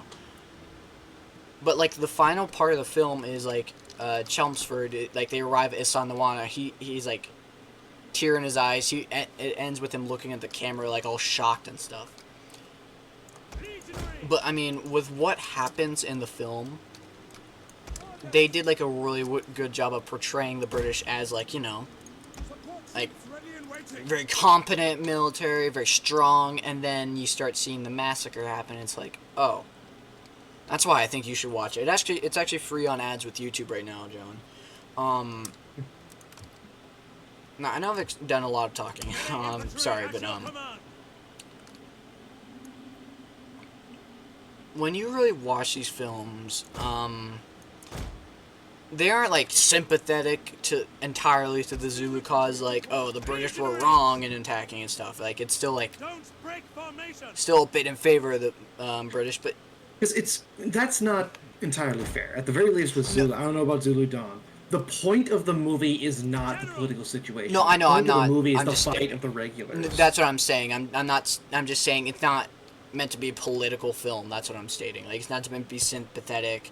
It's not to be like, oh, Britain's powerful all the time. Although there's some aspects of that. Oh my gosh! Look at that army out there. Again, I can't speak for Zulu Dawn, but that's not No, even I'm just exemplifying a British power is not anything that comes across in Zulu. No, that's what I'm They explaining. spend significant portions of the movie talking about how fearsome Zulu warriors are, how coordinated they are. I know, how big a threat they are. Well, the Swiss guy saying, how fast can you march, or how far can you march, and then he's like, oh, the Zulu can run that and still fight a battle. Mm-hmm. No, it definitely empowers the Zulu warriors a lot, actually. Because, I mean, it makes you, like, kind of worried of them. Like, you're kind of like, oh, they might not be able to win this fight. Which, I mean, the British didn't think so either. No. Zulu like Zulu opens with the aftermath of Asandawana. You see dead British everywhere. Zulu walk into the field all like victorious. It does not end on a good note for. It does not end like or start on a good note for the British. You're kind of like, oh, hey, this happened.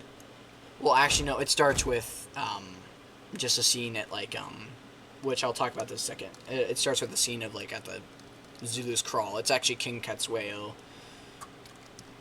If you look in like the credits of the film and stuff, no, like one of the no, it shows you like, hey, the British lost this battle at the start of the war.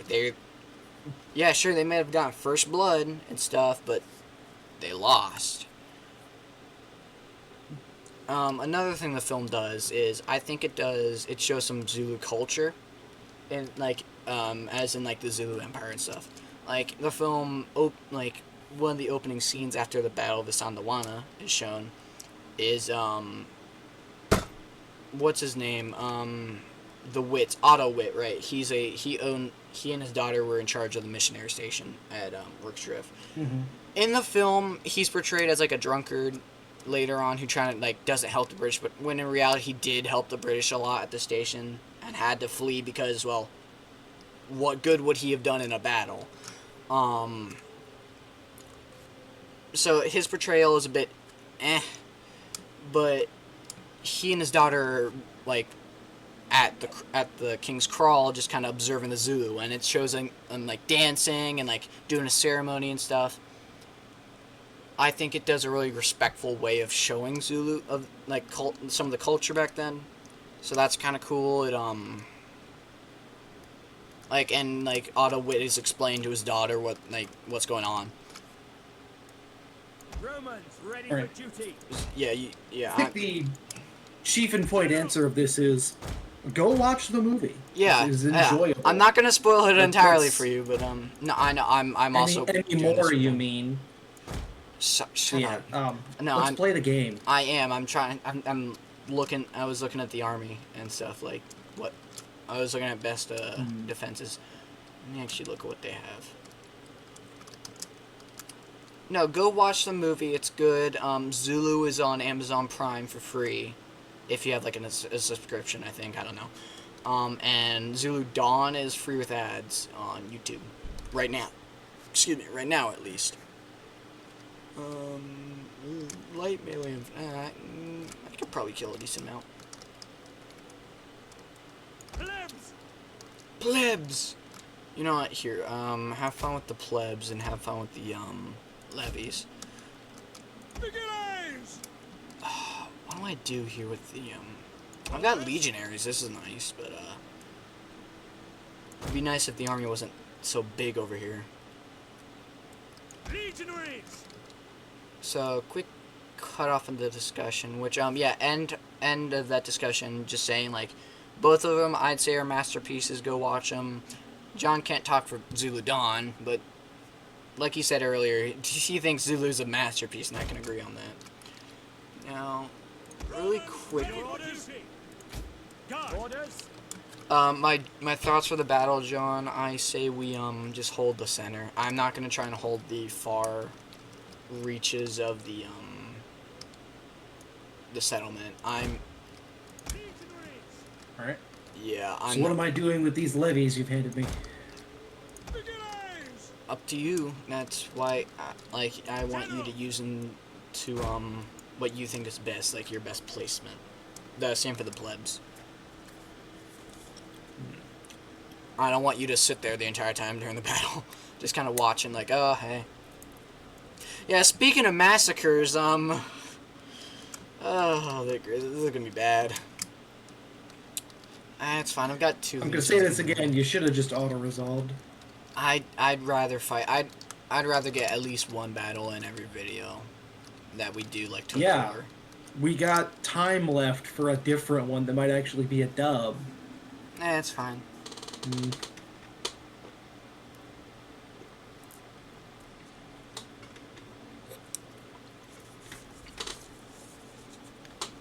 All right, hit the button. Yeah. Don't worry, guys. Next discussion topic is going to be a lot of, like, more of both of us talking. I was just It was something I knew more about than John there, because he hasn't seen Zulu Dawn. This is the moment when men show their virtue. And looking at you, I have no doubts about your worth. 2 arms! Yeah, 2 arms. Is that cavalry? Again, you have a horrific habit of talking during that speech. That's why I sat there listening to it. Yeah, you talked through the first part of it. That's. No, I was also zoomed out of it, so I couldn't hear it. I was here, bro. I. Shut up, I'm sorry. You know this about me, I talk a lot, I'm sorry. Why have they not killed anybody? Look at this Testudo. They've got like a good angle on the Testudo, and yet they can't even hit him. I'm bleeding! You're bleeding, oh no. Legionaries! Alright, so they're splitting their army to send some forces over on the right flank. Whoa, what are these? Are these missile? No, they're. Oh my god. Very light missile cavalry. Yep. They're gonna harass us on that side. Okay, Testudo. Legionaries! Alright, I gotta get Orders these guys that understood, as you Testudo. command! Yep. Who's coughing? Come on, man. You can't cough anymore, come on. Oh, here. Support ships ready! They're the ships too. You can, because those have levies in them, so you can use those. So you got 4 more levy units. At least I think I gave them to you. That's not a port they can use. I didn't. Yep, I just didn't. I didn't know. I saw the shoreline. And I'm like, oh, that's open. So it's fine. It's not a problem. They'll get there in time, anyways. Okay, here they go. Spears. Some crappy spears. Light. It's a bunch of crap units, but it's just like a horde of crap units.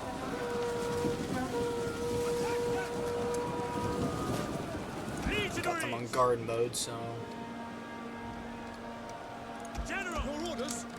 I want the Vigiles over here. At the double! Legionaries! Dang it. This stupid cav unit over here is just sitting out of, like, there's... Understood! Oh, there's, they were waiting until I got a Testudo. But I couldn't do that because these guys are over here.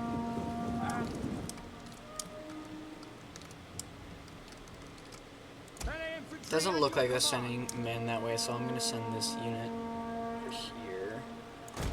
At the double! Proud Romans all! This is also a legionary unit. That's rough. I was hoping to be like a veteran legion unit.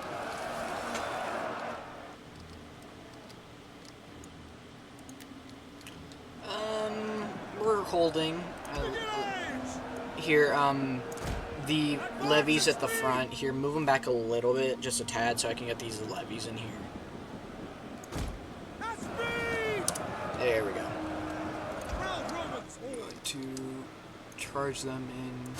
Hack them down! For glory! I'm just gonna add more bodies. Legionaries! Double time! Legionaries! At speed! They're just using their mass against this. One of our units has used all its ammunition. Is that? Is one of your units out of ammo? Is that one of mine? No, it's Our one of general yours. is under attack. Alright, yeah, it's this legionary unit. I wasn't sure. Prepare to attack! Form Testudo! Ready and waiting! Hey guys, get in the fray. Get in the fray. Don't move. Don't move. Don't move. Stay Orders back there. understood!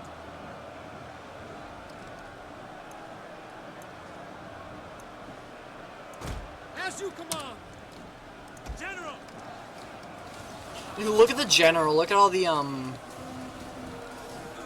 Whoa, whoa! Why are you getting out of? Don't do that. Get back in Testudo.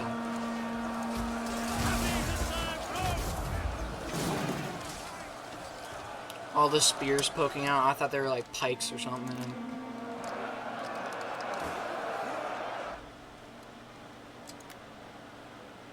See, we're holding them. I'm just worried for when they use their mass to just break the units.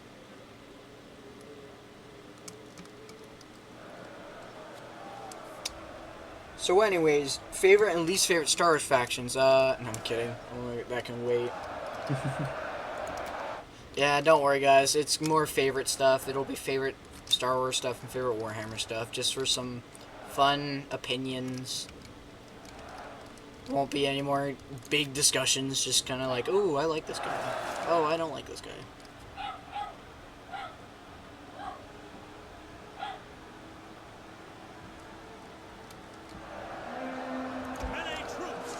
Why? I think the general is just so close to them that like they keep lowering their shields in the Testudo. It's really irritating. Yeah. Give me 1 second, John. You're good. One of our units has used all its ammunition.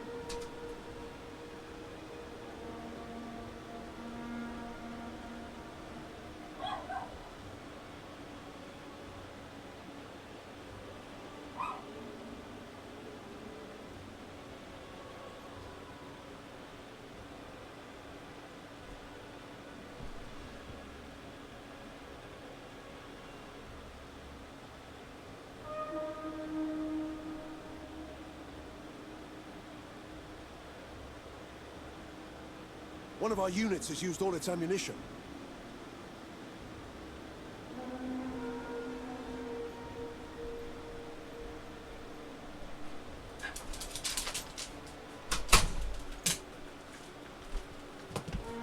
Alright, there you go, dog. Yeah, sorry about that. Alright. You're good.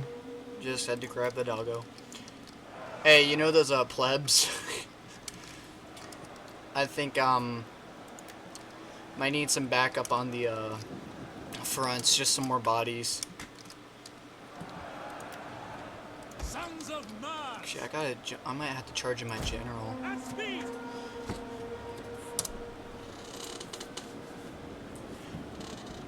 Actually, no, wait. I got an idea. Quick march! Advance at speed!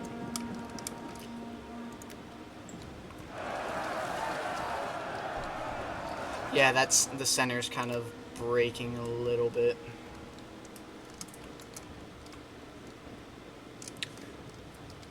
I'm looking. It looks like they only have scout riders, so that's why I was worried that they might have any they might have Yeah.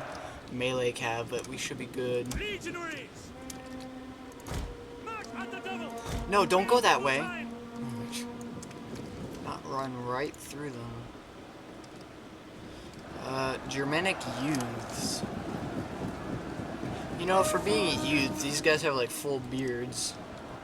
You mean like men in their 20s or something? See, the right flank, we've actually got some pretty good order going on here, but the left is just kind of, or the center is just, oof, it's rough. What are these levies in the center doing? Out of ammunition. Oh, are they? I've already switched them out with the ones from the boats, and they're...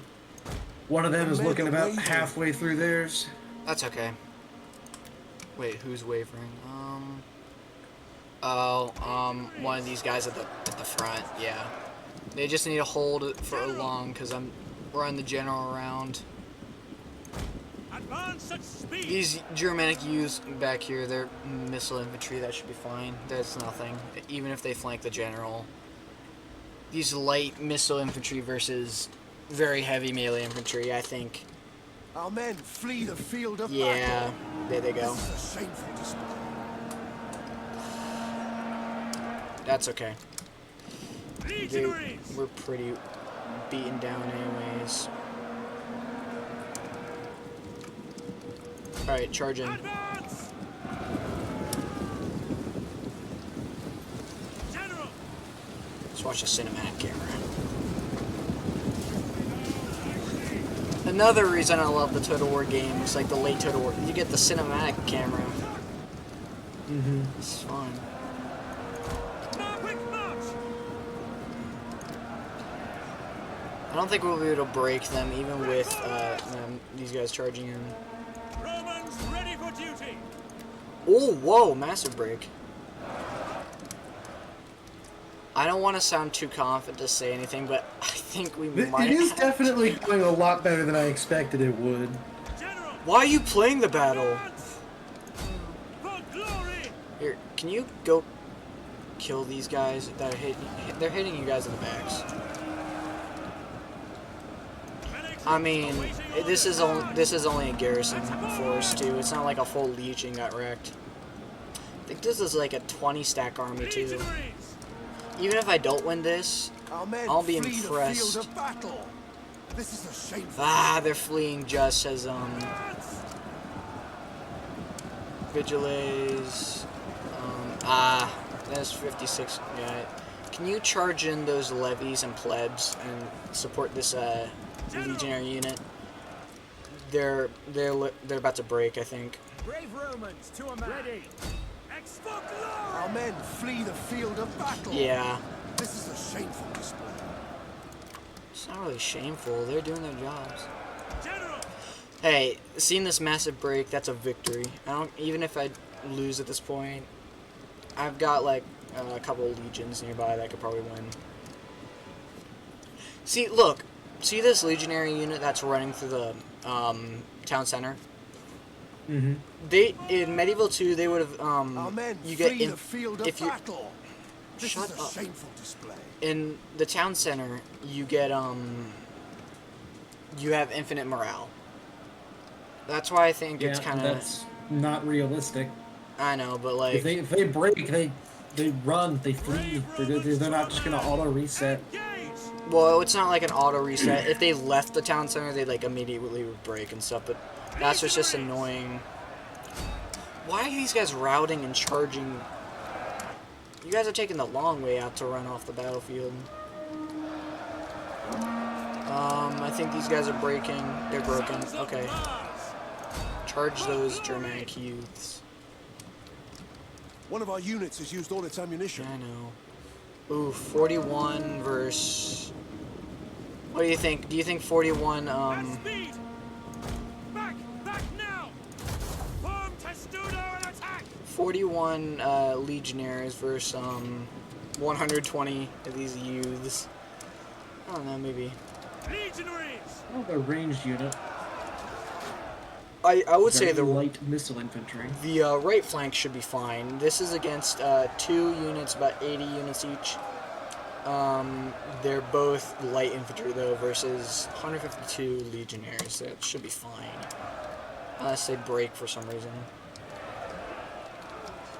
Jupiter gives us strength!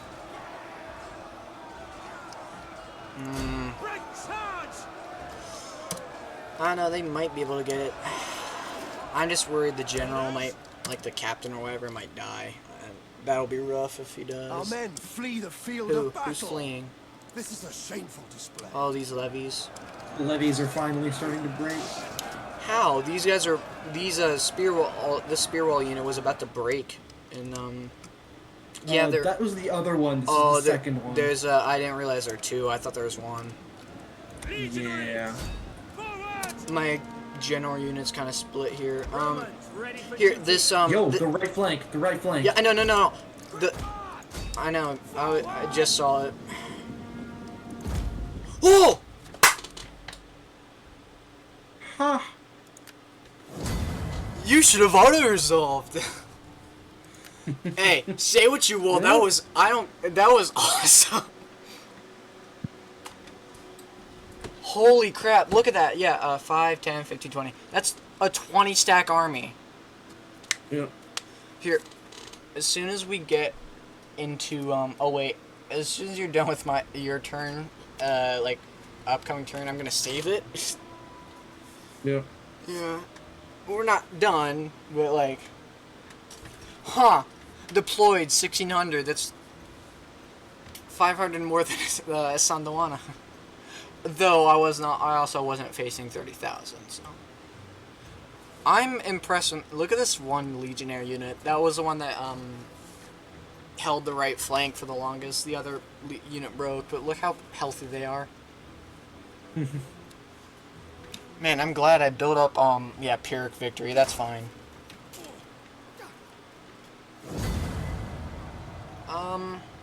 Here. Kill captives. Show them we mean business.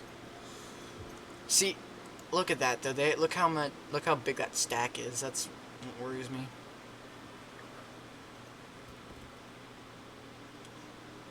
Why are they still alive, dude?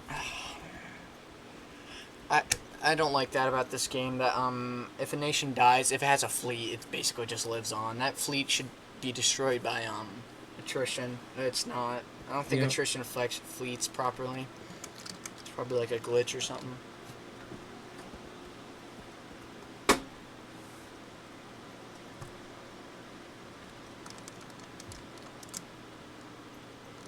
You need to get Arse quickly. That way they don't build it up or anything. Yeah, they already have 10 garrison units there. Oh, hey. The Titania rebels. Yeah, I was just looking at them. I was going to comment on that as soon as you said it. Why are these guys still so healthy? Jesus, army. How far can this... They could probably reach there. If I force march them into Eider. No, I don't want to do that. They'll get ambushed. Oh, I could probably beat them in an ambush. 14, and they're all like weak. 12 and healthy. Maybe. I don't want to risk that. Oh! The Senate took Larissa. Huh. Man, look. Larissa, that poor city. That's juggled hands between the Senate and the Spartans for so long. So did Pelia. Oh, that's our capital. That's right.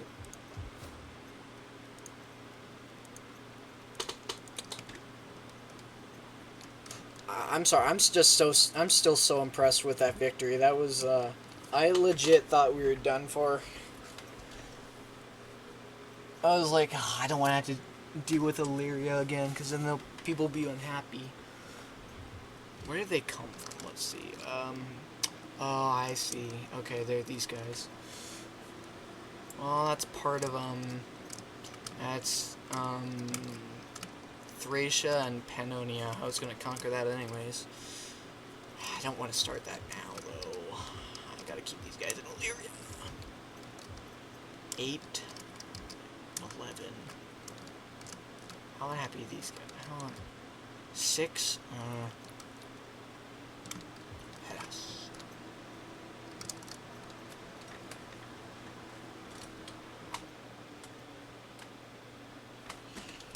What you up to? Just finished. Alright, we're gonna save here. Sippy. I forgot that was, I need to fix that. Sippy. Scipii and Brudii. And Julii, yeah. Oh, it's cause, alright,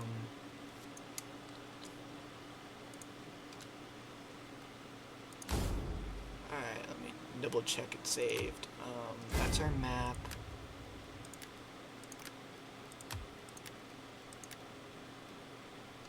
Okay. Look, if you look at the map, I saw the red and blue of the Julian Scipia, and my head went Democrat and Republican, because it doesn't look at it. Doesn't it look like a political map? It's our elections. A little. Okay. If I march these guys out, how upset are these guys? 7. Ah. Ready for battle. Alright. If I march these guys up here. Yeah, 5. That's nothing. What Imperium level are you? Are you 4? Ready for further orders. Are you 4 or 3? Because I'm 3. I'm trying to check.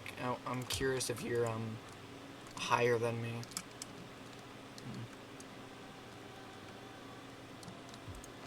Hey John, what's your income? About 700.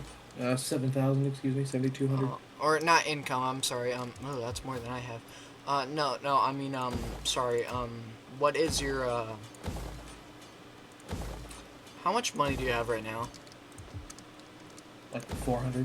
I never let money sit in my account because I'm just not doing anything.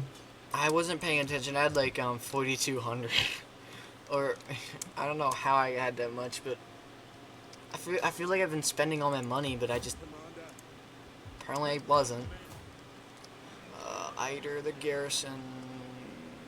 Yeah, it takes time to rebuild. Yeah, that should be fine. Now they are in range. They're just in range of the city. Okay. March. Could hire a couple mercenaries. Nah, I don't want to do that. Commander, let them ready for battle. Oh! I just walked into Larissa. We hunger for No battle. way. Where? Whoa. Okay. Where's the Senate forces? At once. Oh, there they are. They're in the mountains, just suffering attrition. Ha. Well, I have Larissa, I guess. Stop. This stupid... Please, kill him. Kill him. Kill him. Kill him. Kill him. Yes! He's dead! There goes another agent. Oh. Okay, they're... Last hurrah of the Senate, I guess. Trying to attack my settlements. They're attacking a settlement with a legion in garrison. They're stupid. See, I'm acting cocky, but knowing this game, I could have like a full legion in there. They could have like 2 units and still probably beat me. We suffered a Pyrrhic victory there, but like now it's the game's gonna circumvent that and equal that with a massive loss. What does Massilia want? Military access. I said no. You gotta do that soon. They keep sending forces Yeah, the down. army's building. Whoa, hey. Do they lay siege to your city, or are they just raiding? I didn't catch this. I didn't even notice. I'm not. I don't look at the end turn thing. Africa, Northern Africa. Cyrene. Oh, they are sieging you. That's Cyrene. Yep. Oh no! They took the city and they took the Athenian-controlled ammonium. I mean, that's good for you, but still, no. That is such a great bit. Just, huh? What are they doing out here? Anyways. Alright, what were we doing? 3 more things. Okay, so we got, what's your favorite and least favorite Star Wars factions? We've got that. Originally I had wrote down, excluding the sequels and like Disney's, but you know what? Yeah, no, Honestly, keep that. We're gonna exclude them. I don't want them. I was gonna say free. if You could just have it for free. No, if that thing touches my Star Wars, I will kill you. I was gonna say if you wanted to include like some sequels faction, I won't do it. But seeing as how you're the same mindset, I guess yeah, excluding the sequels. We're gonna count. If that DVD touches Roadhouse, I'll kill you. It's kind of vibe. Like So I'm just- not doing this. So just Legends and canon, besides the sequels. I don't even include Legends. That's just it's Yeah, not but- an area I did much with. Well, no, I'm just saying including it, so in case you did know something, like, oh, hey, I like the Dark Empire or something, I don't know. So yeah, you go first. Just kind of what while you're doing that. On the one hand, I love the clones and Vedators and Architens, but I also But kind of Confederacy? despise the Republic. Yeah. Like it's just not good. No. You like It you died like the for a mil- reason. You like the military, not the government. I like the clones and the Yeah. adjacents, that is the Venators, Architens, everything, the Grand Army of the Republic and the Navy. Yeah. But if we're going straight up factions, which one I would prefer to actually join with and change the Well, world, no, and just like change the galaxy in favor of? no, just what do you like? It's It gotta be doesn't. the droids. I Yeah. gotta roll with the clankers. Like at this point, it's not like which one do you join. It's just which one do you like and which one do you dislike. You can even be like half and half. I mean, if we're going factions, I also really like the Empire, how it does things. Honestly, I mean, yeah. with the disclaimer of, okay, if I were involved, maybe don't, like, you know, be massive dickhead to everybody and ruin planets. There's so many asteroid fields and barren worlds you can strip mine, and why are we doing this to the habitable I mean, ones? That's what I'm like. That's where I'm like. Ironheart that was made to Yeah. devour That was the whole asteroids. thing. Yeah. Ready for battle.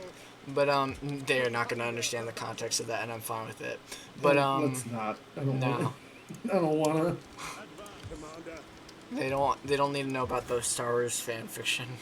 What is this? Oh, it's a Okay, it's a D&D thing. It's not I know, I'm that joking. It, Jonathan, I basically bad. written Yeah, they fan didn't know fiction. that. But still, like I appreciate you saying, "Oh no, it's not fan fiction. Don't worry." I basically wrote fan fiction for Star Wars. That, yeah. Oh, I used to have so much money. No, I don't. But yeah, I think like the Empire is kind of. I like the Confederacy. They got a style to them. Like, yeah, I love the clones more than the droids, those dirty clankers. But you clip that and like add just like a Yeah. like a bleep over clankers. That'll look bad, but might make that a short. I don't know. No, I like the. I think the Seppi's got a good aesthetic. The droids are also funny. I mean. There's 3 of us and only 1 of him. It won't matter. I'm not the commander. He's the commander. Guess I'm the commander now. You got any like old Republic kind of factions you like, or like I've never been an anything? Old Republic guy. Massive Yeah. respect to those who are. It's just not my area. No, I know, but I was just curious, like if you think like Orvan's Empire is kind of cool or something. I know nothing about it. It's just not an area that has captured my interest. Any other kind of factions like the Rebels or something, or I do not. you not a Rebel fan? I do not vibe with the space terrorists. Yeah, I'm gonna be real with you. Like, don't get me wrong, I like the cause, like, fighting back the Empire, which is, like, objectively evil. Like, it has become evil. But, I mean, like, still terrorist, and also, like, I don't like how, disorganized they are. Well, if you want a good... I don't know how to say this. You want a good... Look at some rebels that are effective. The Confederacy. They didn't... like, I hate to say it, but look how organized they were. Yeah. I mean, like, yeah, it's a completely different scenario, but, like, you look at the rebel fleets, like, don't get me wrong, I love the X-Wing and stuff, but I hate that they're, like... Well, like, the New Republic keeps all the rebel stuff, like, they're massive, like... Their fleets are all, like, wonky and stuff. They're, Yeah. Yeah, I just... That's why we'll do the. Eventually, I don't know about when because I'm doing college stuff soon. Like the 22nd, I'm moving in. Yeah, that's...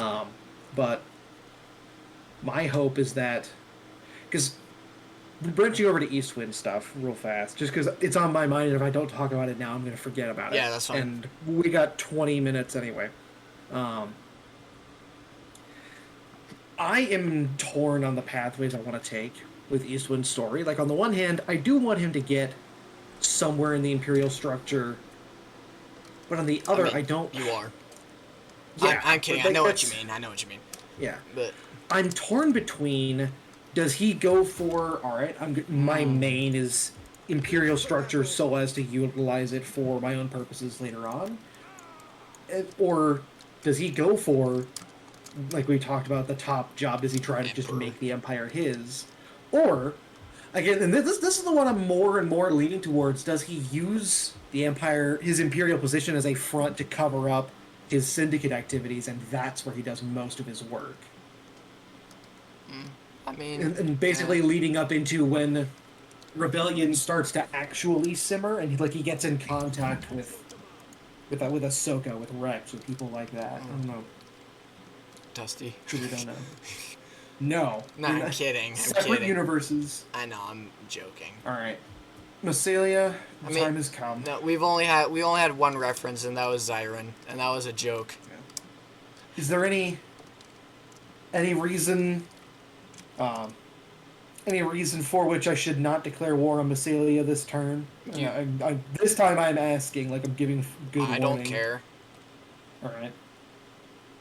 You were very unhappy with me last time. When I mean, I still am, but like, it's fine. You managed to make peace with them. Now, if you don't do that this time, I'm being unhappy with you. I have no control over that. No, I know, but like, I'm just saying, accept like, peace. if you don't like try, I'm saying. I'm just I will making sure. try. I have no control over whether or not they agree. Because then I'll have to fight them.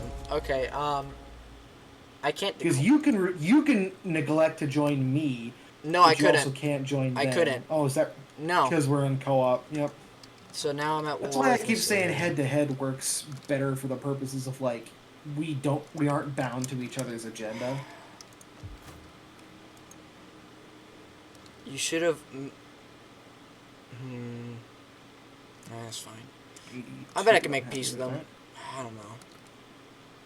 Maybe I should. Maybe I use this to take Tolosa, and be like, hey, become my client state. No, I don't want to have to try and march up the second up there. The second at chilling at Tarako. Why did I try and say it with an accent? I can upgrade this turn? Oh, I didn't know you could upgrade troops. Okay, we'll do that.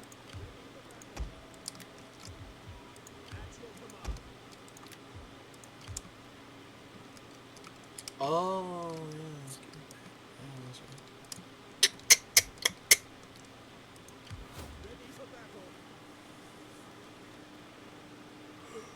Jeez, he's a legion. There. Peace acquired. Oh, did you make peace with them? Yep. I wonder if they're not gonna like me anymore. Or like, I wonder There will how definitely be much. some mixed feelings, I feel like. Yeah, probably like treaties with the blah blah blah blah blah blah. We're still not we're still not caught up to where we were. I mean, the Senate is still technically alive, and also Sparta is, I mean, I wasn't dragged into oh, Macedon's dead, okay. Well, they're missing a city. I wasn't dragged into a war this time. That's weird, they didn't try and, get me to be a client, to, be their, overlord this time. Whatever. This time. Yeah, last time they did. They paid me $4 grand or something for it.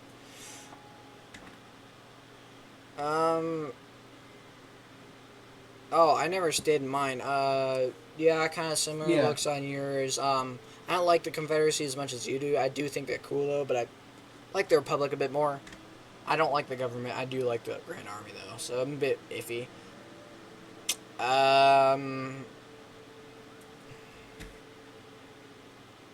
Yeah, I think that's it. Moving on. Peace negotiate. Okay, let me do that. Defeat falling army in battle. Cool, that's what I was gonna do. Moving on to favorite. This one's gonna be a bit easier because it's yeah.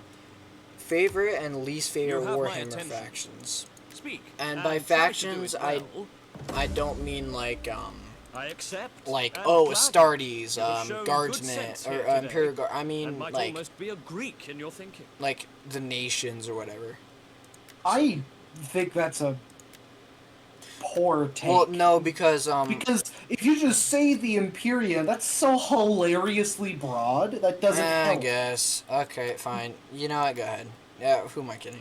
You're Like, right. just use the gameplay faction. I must It's serve my so people and convenient. accept It's these right there. It's terms. easy. But by Zeus, we should have more. But anyway, the tabletop factions.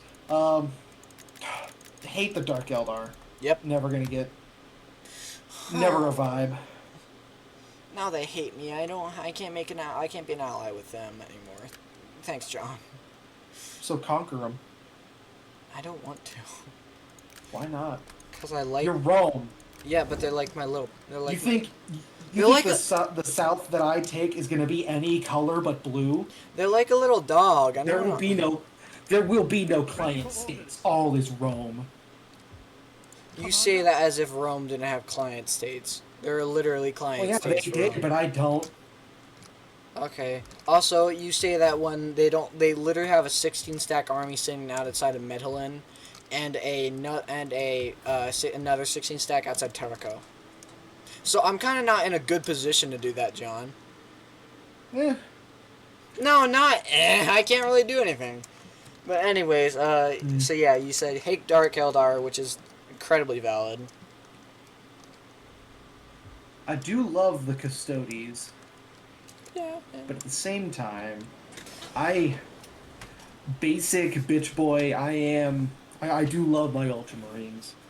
Yeah, I will say I think they get too much hate. I mean, like, yeah, haha, funny blue boys make fun of them, but like, when Matt Ward was writing for them, Okay. the hate was deserved. yeah, but like, now that that is gone, Matt Ward is gone. They have taken some L's. It's not as bad. And well, yeah, go ahead, sorry. probably my favorite character in all of 40K is Kato. Gorilla Man. With who? I'm sorry, I said Malum Cato as you said. I did not hear what you said. I said Gorilla Man, Oh, but okay. Gilliman, Yeah. absolutely, he's No, I know my what you number one. Well, duh. I am basic Sumi. You have further orders? He's like I if, just if Ironwood was in Warhammer. ah, I'm joking. kinda. That he's a mix of Ironwood's a mix of like Rogeldoran stuff. So, but no, I know. Gilliman to me, At your command, Oh no, keep going. You're fine. Commander. reading the passages, the passage when he first woke up in what book was that? Dang it, it was one of them. I don't actually own any of the books. I just got a bunch of the Dude, the bits. I only own Siege of Varax and Krieg, so that's it. Maybe but, I should look at actually getting some of the books. But anyway, Yeah, still should be. in is it Dark Imperium? Did you say Is take that down? what it is? Whatever. I know what you mean, but yeah, go ahead. Ready for orders, It's Commander. We hunger for battle. Son of a gun. but yeah, when he Commander. the passage when he stands up in the middle of the fight in the sanctum, it's beautiful. And then reading the passages after, his lamentation of what's happened to the Imperium, to everything around him, to the dream that has been shattered. It's beautiful. And then at the end of the passage when it shifts from this is all hell, this is terrible, what is happening, better we burned in the fires of Horus's ambition than live to see this, he stops and looks out the windows at the Ultramarines manning battlements and defenses, rebuilding after the fight, and he goes, if they, born into this nightmare, can stand tall and look to me as a savior, what right do I have to abandon them? Yeah. And everything just shifts, and it's like, holy crap, alright. Any other favorite factions, or you know what? We'll say characters included. So any favorite factions, characters, and stuff, or least favorite stuff. I do, well, More Terran. shifting a bit from factions, are you aware of some of the shenanigans that's going on right now around the Emperor? Vaguely, I haven't been keeping. I've been kind of staying away from Warhammer stuff because I despise GW. I haven't been catching up. But yeah. So Everybody hates GW. Well, but yeah, if you but, go like, away from 40K, that's just not. I was whatever. That you.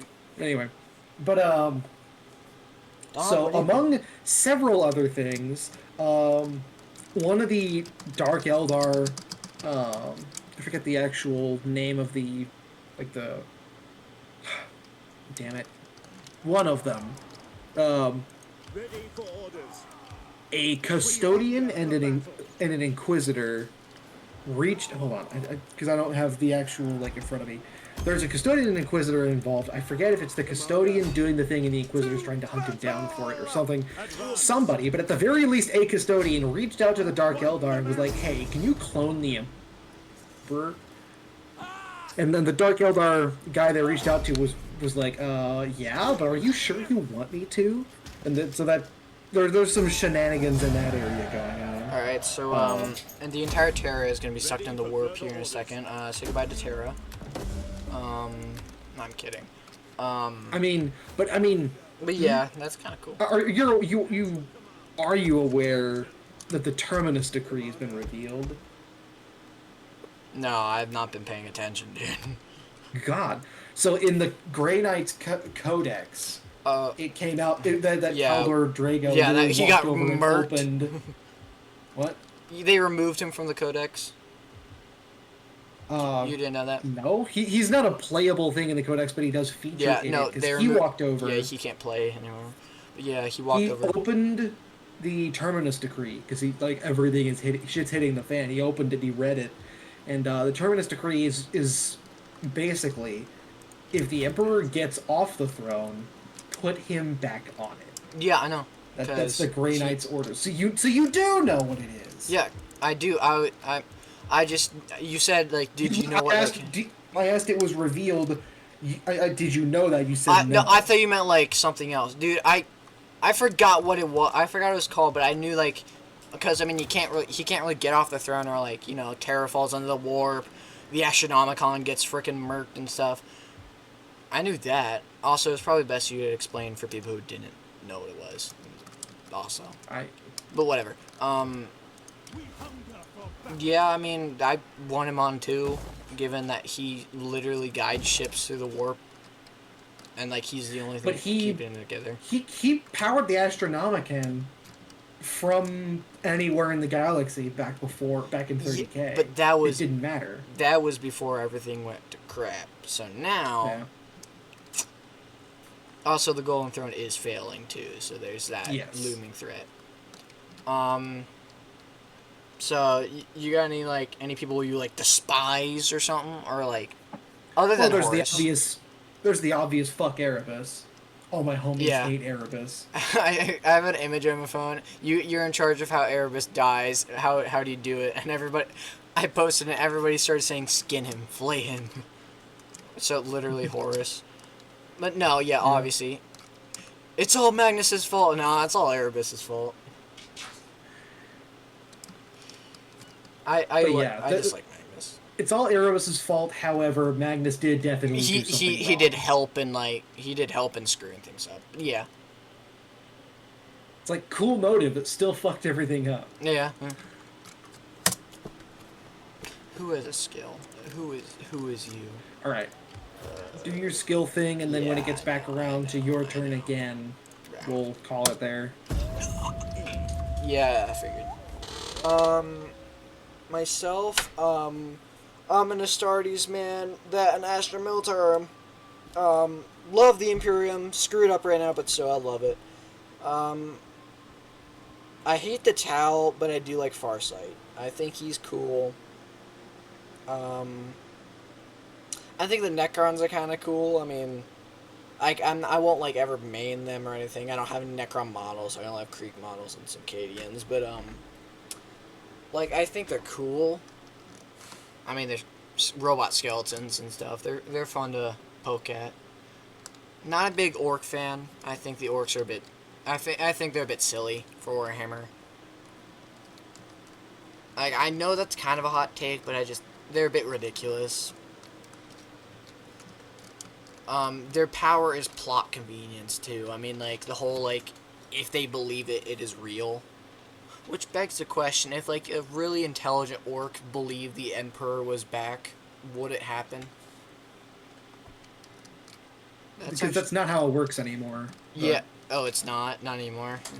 No, they changed that. Good. That was the worst retcon Honestly, that ever good. happened. No, honestly, good. No. The orcs' mass psychic awareness was the best part of 40k in the early days, Like, in my no, opinion. It was so cool. It's funny, but I think it's stupid because it's basically like a writer could use that as like, the orcs were nearly defeated, but then one of them believed in that they were winning, and then they won. That's not okay. Okay, that's whatever.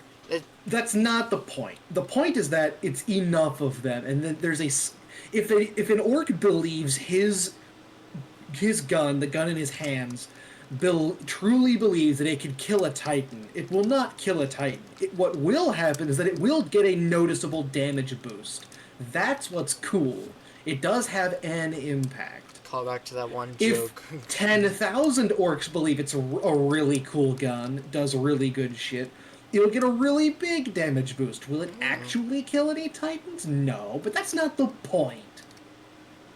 The guardsman that are out of ammo, bang, bang, bang, kills all the orcs. Yes, that's the big one. I know. We It's stupid, but it's funny. But no, I'm Astra Militarum guy.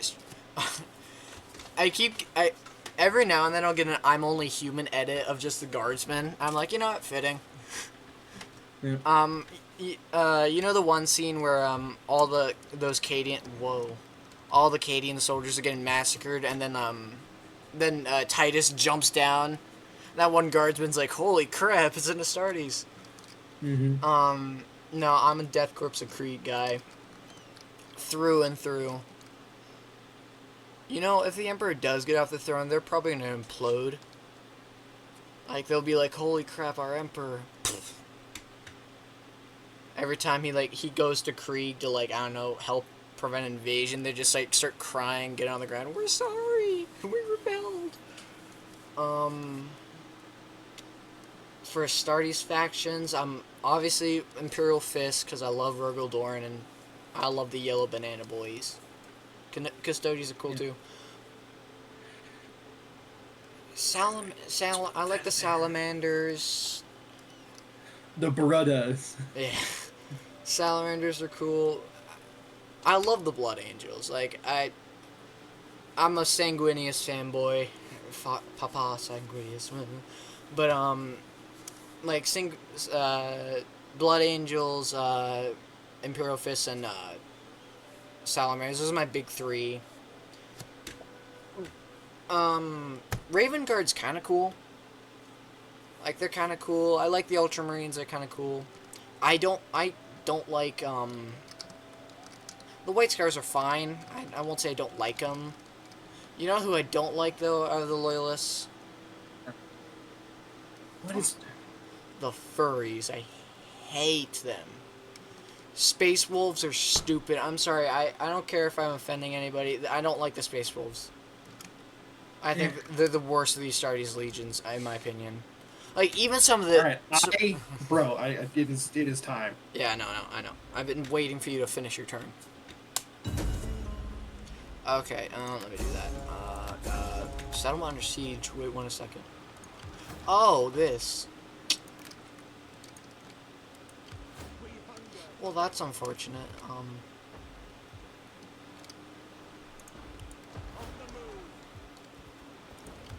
Hey, look at Delminium real quick. I'm curious. Yeah.